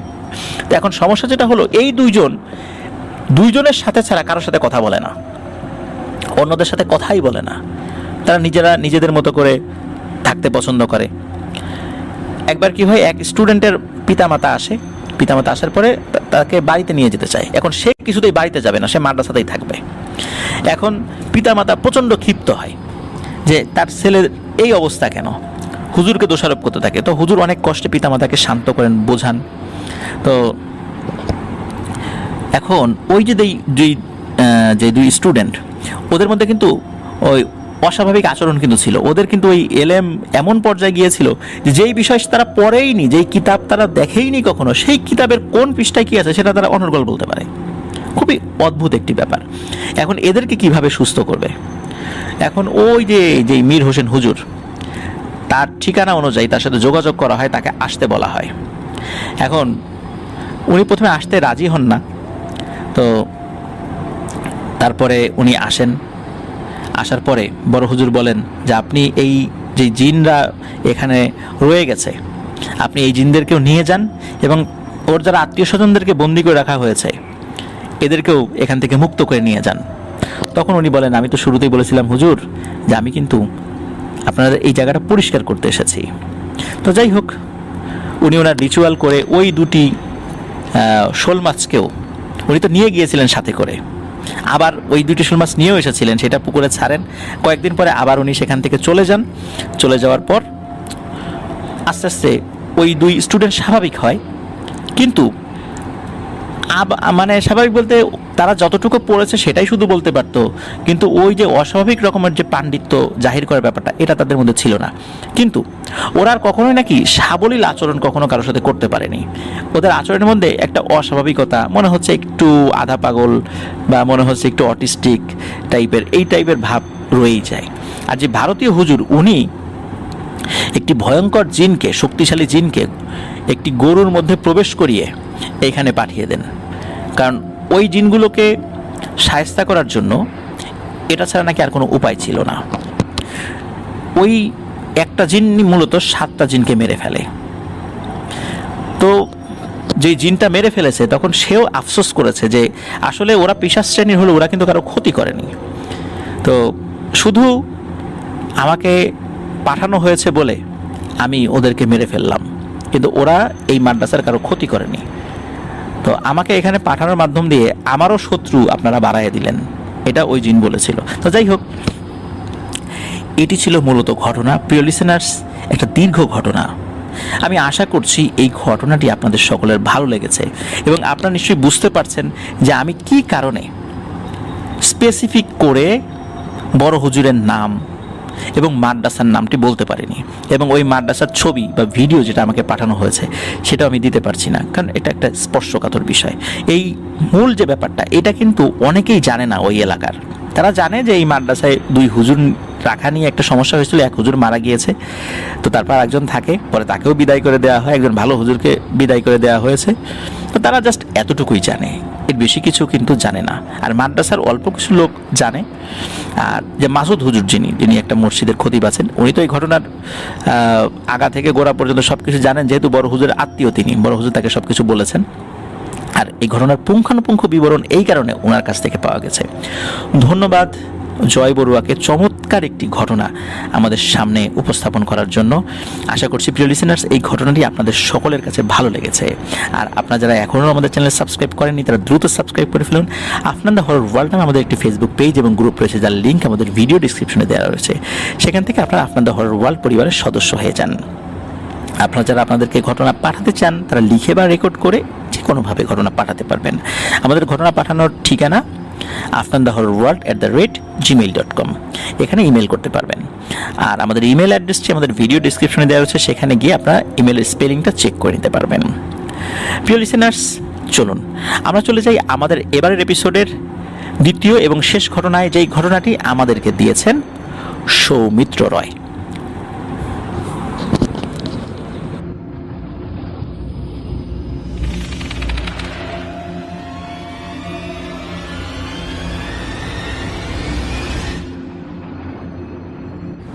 স্বাগতম প্রিয় লিসেনার্স সৌমিত্র রয়ের আরও একটি ঘটনায়।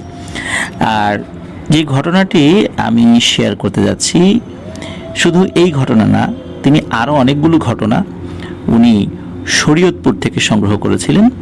আর শরীয়তপুরে উনি ওনার সাথে আরও 2 জন ব্যক্তির সাথে নিয়ে সেখানে গিয়েছিলেন। শরীয়তপুর থেকে অনেকগুলো ঘটনাই ছোট বড় মিলিয়ে তিনি সংগ্রহ করেছেন, কোনোটা ছোট, কোনোটা মাঝারি, কোনোটা বড়, আবার কোনোটা খুবই ছোট। তো ছোট বড় ব্যাপার নয়, ব্যাপার হচ্ছে ঘটনার সত্যতা আছে কিনা। তো এখন যে ঘটনাটি আমি বলতে যাচ্ছি, এই ঘটনাটি সৌমিত্র রয় সংগ্রহ করেছেন, যার কাছ থেকে তার নাম হচ্ছে ফাহাদ ইসলাম।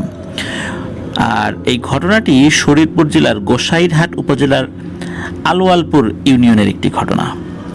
ওই ফাহাদ ইসলামের বাড়িও ওখানে। আর ঘটনাটির সময়কাল 2021 সালের বর্ষাকালের একদম শেষ দিকে, যখন খালবিলের পানি অনেকটা কমে এসেছে। তো ওনাদের যেখানে বাড়ির সামনে একটি পুকুর রয়েছে, পুকুরের সামনে আবার একটা রাস্তার আবার অপর পাশে বিলের শুরু। তো যেখান থেকে বিলের শুরু, সেখান থেকে প্রায় 200 মিটার এগিয়ে গিয়ে বিলের মাঝে উঁচু করে ঢিবির মতো করে বেশ খানিকটা জায়গা নিয়ে একটি কবরস্থান রয়েছে। সেখান থেকে আরও খানিকটা সামনে এগিয়ে আরও একটি একই রকমভাবে ঢিবি করা বেশ খানিকটা জায়গা নিয়ে কবরস্থান, এবং তার থেকেও প্রায় 300 মিটার সামনে আরও একটি কবরস্থান। মূলত বিলের মধ্যে 3টি কবরস্থান রয়েছে। 3টি কবরস্থানের মধ্যে একটি কবরস্থানে এখনও কোনো কবর নতুন করে দেয়া হয়নি, অন্য 2টি কবরস্থানে কবর দেয়া শুরু হয়েছে। একটিতে বেশি কবর, অন্যটিতে 3 থেকে 4টি কবর হয়েছে এখন পর্যন্ত, এমনটাই জানিয়েছেন। আর ঘটনার দিন রাতের বেলা এই ফাহাদ ইসলাম এবং উনি ওনার এক কাজিনকে সাথে নিয়ে তারা মাছ ধরতে যান। ওই সময়টাতে গ্রামের বিভিন্ন শ্রেণী পেশার মানুষ যারা মাছ ধরে না, তারাও রাতের বেলা মাছ ধরতে বের হয়, হাতে একটি টর্চ লাইট এবং ট্যাটা নিয়ে। এটা বলা যায় যে মানুষের একটা শখের জায়গা থেকে মানুষ সেটা করে থাকে। আর বর্ষার শেষ দিকে এসে ওই মাছ যেগুলো খালে বিলে এসেছিল পানি কমে যাওয়ার কারণে বিভিন্ন জায়গায় আটকা পড়ে যায়, আর তখন মাছগুলো ধরতে সুবিধা হয়। পানি কম হলে টেটা নিক্ষেপ করতেও সুবিধা এবং নির্ভুলভাবে মাছের গায়ে আঘাত করা যায়। এই জন্য ওই সময়টাতে বেশ অনেকেই মাছ ধরতে আসেন। তো একই রকমভাবে এই ফাহাদ ইসলাম এবং ওনার কাজিনকে সাথে নিয়ে, সমবয়সী আর কি, তারা দুজন গিয়েছেন। রাত তখন 12টার বেশি বেজে গেছে আর কি। তো ফাহাদ ইসলামের হাতে একটু হচ্ছে টেটা, আর তার কাজিনের হাতে হচ্ছে টর্চ লাইট, আর মাছ রাখার জন্য একটি ঝুড়ি। তো তারা মাছ ধরছে মাছ ধরতে ধরতে প্রথম যে কবরস্থানটি, এই কবরস্থানটি পার হয়ে তারা সামনে চলে গিয়েছে, এবং মধ্যবর্তী যে জায়গাটা আর একটা কবরস্থানে, সেই জায়গাতে তখন তারা মাছ ধরছেন। আসলে বিলের মধ্যে কবরস্থান, তো সেখানে তো কবরগুলো বা কবরস্থানের যত্ন করার মতো লোকের খুব অভাব থাকে, আর এই কারণে সেখানে বড় বড় ঘাস হয়ে যায়, কাশবন হয়ে যায়, সেখানে শেয়ালের উপদ্রবও বেশি থাকে, এটা স্বাভাবিক আর কি। তো ওনারা মাছ ধরছেন, ধরতে ধরতে হঠাৎ করে এই ফাহাদ ইসলাম এবং ওনার কাজিন, ওনারা দুজনই শুনলেন যে ওনাদের সামনের দিকে যে কবরস্থানটি রয়েছে, যেখানে 3 থেকে 4টা কবর হয়েছে মাত্র, তো সেখানে একটা বড় ঝোপ কে যেন নাড়া দিল এবং খড়খড় খড়খড় শব্দ হলো। প্রথম অবস্থায় ওনারা চিন্তা করেছেন যে অনেক সময় গুই সাপ, যেগুলো ওই বিলের মধ্যে মাছ খাওয়ার জন্য নেমে যায়, এরকম কিছু গুই সাপ কিন্তু এই ঝোপঝাড়ের মধ্যে থাকে। তারা অনেক সময় যখন জোরে দৌড় দেয়, এই ধরনের দৌড়ের কারণে ঝোপ নড়ে ওঠে। আবার অনেক সময় শেয়ালও কিন্তু পানি কমে গেলে পানির মধ্যে থেকে মাছ ধরে খায়, তখন শেয়ালগুলো কিন্তু মানুষ দেখলে ভয় পায়, তারা দৌড় দিলে পরে এরকম ঝোপ নড়ে ওঠে। ওনারা চিন্তা করেছেন এরকমটাই হয়েছে। শুরুর দিকে তারা আসলে কোনো গুরুত্ব দেননি এই বিষয়টাতে। আরও বেশ কিছু সময় পর হঠাৎ করে মনে হলো যে আবারও ঝোপ নড়ে উঠল।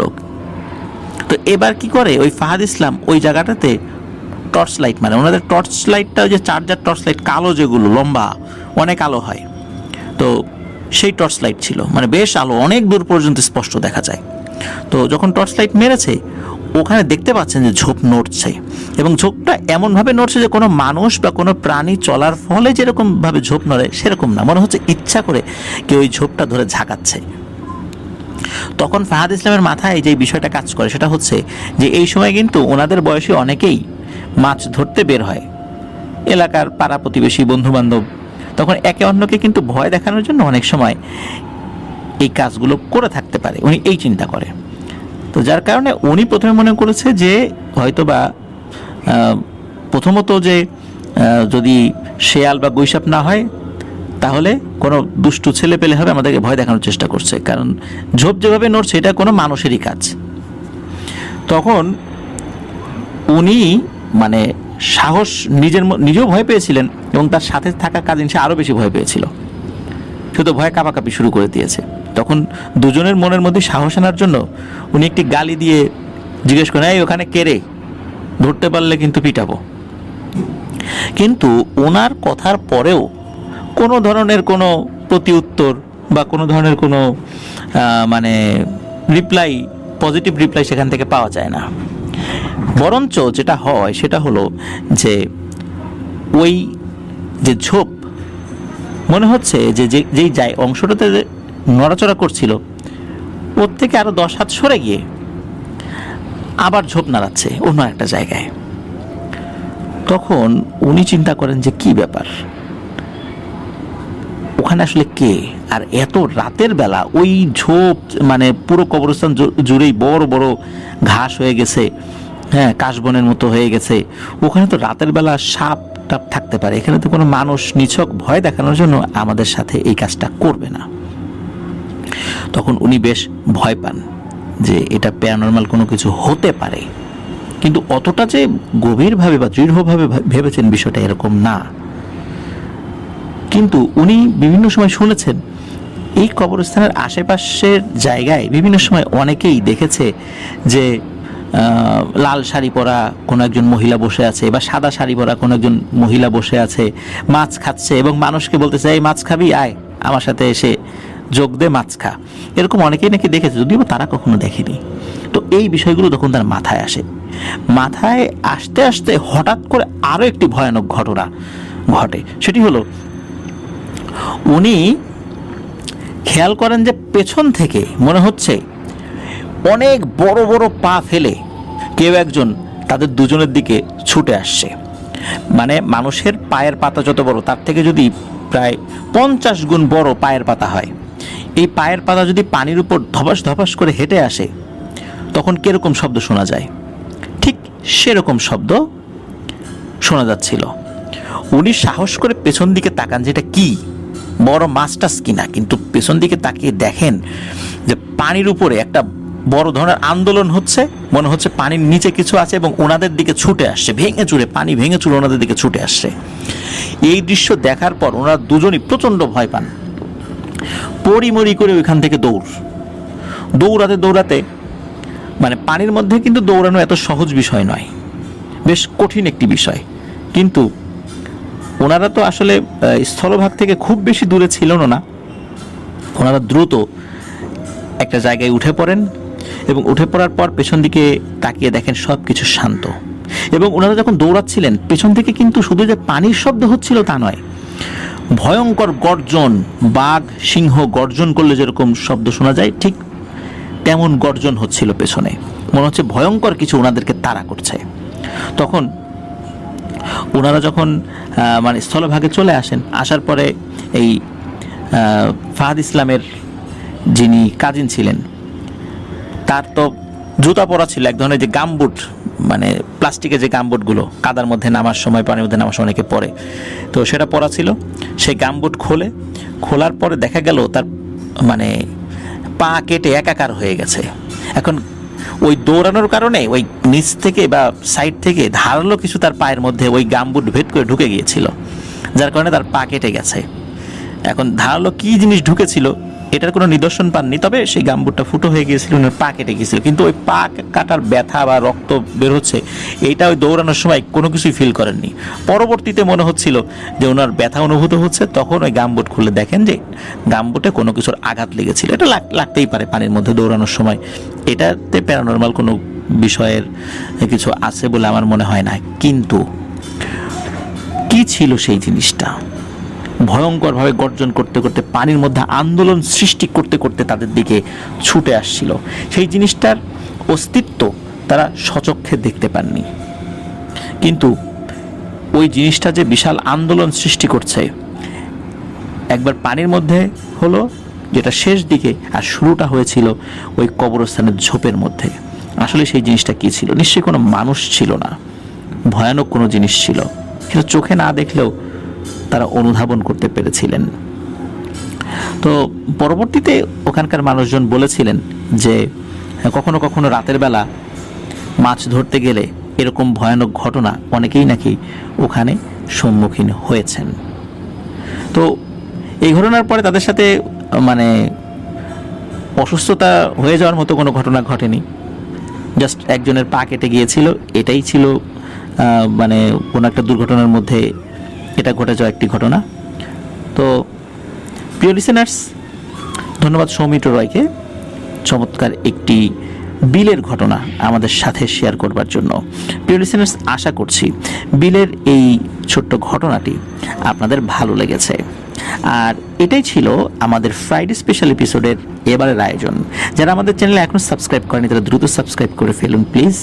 আপনার দ্য হরর ওয়ার্ল্ড নামে আমাদের একটি ফেসবুক পেজ এবং গ্রুপ রয়েছে, যার লিঙ্ক আমাদের ভিডিও ডিসক্রিপশনে দেওয়া রয়েছে। সেখানে গিয়ে আপনার দ্য হরর ওয়ার্ল্ড পরিবারের সদস্য হয়ে যান। আর আপনারা যারা আমাদেরকে ঘটনা পাঠাতে চান তারা লিখে বা রেকর্ড করে যে কোনোভাবে ঘটনা পাঠাতে পারবেন।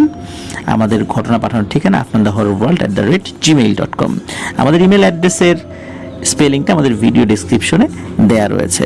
প্রিয় লিসেনার্স, এবারের ফ্রাইডে স্পেশাল এপিসোড থেকে বিদায় নিচ্ছি। আগামীকাল শনিবার আমার বলা পুরাতন ঘটনাবলী নিয়ে রিমেম্বারিং স্টোরিজে আপনাদের সাথে ইনশাল্লাহ কথা হবে। আর সোমবার তো অমীমাংসিত রহস্যের এপিসোড ইনশাল্লাহ থাকবে। আর বৃহস্পতিবার আপনাদের পাঠানো ঘটনাবলী নিয়ে রাত 10:59 ইনশাল্লাহ আপনাদের সামনে হাজির থাকব। সবাই আমার জন্য দোয়া করবেন, আর আপনাদের জন্য দোয়া করি, আমাদেরকে আল্লাহ রব্বুল আলামিন সুস্থ রাখুন, ভালো রাখুন, নিরাপদে রাখুন। আসসালামু আলাইকুম।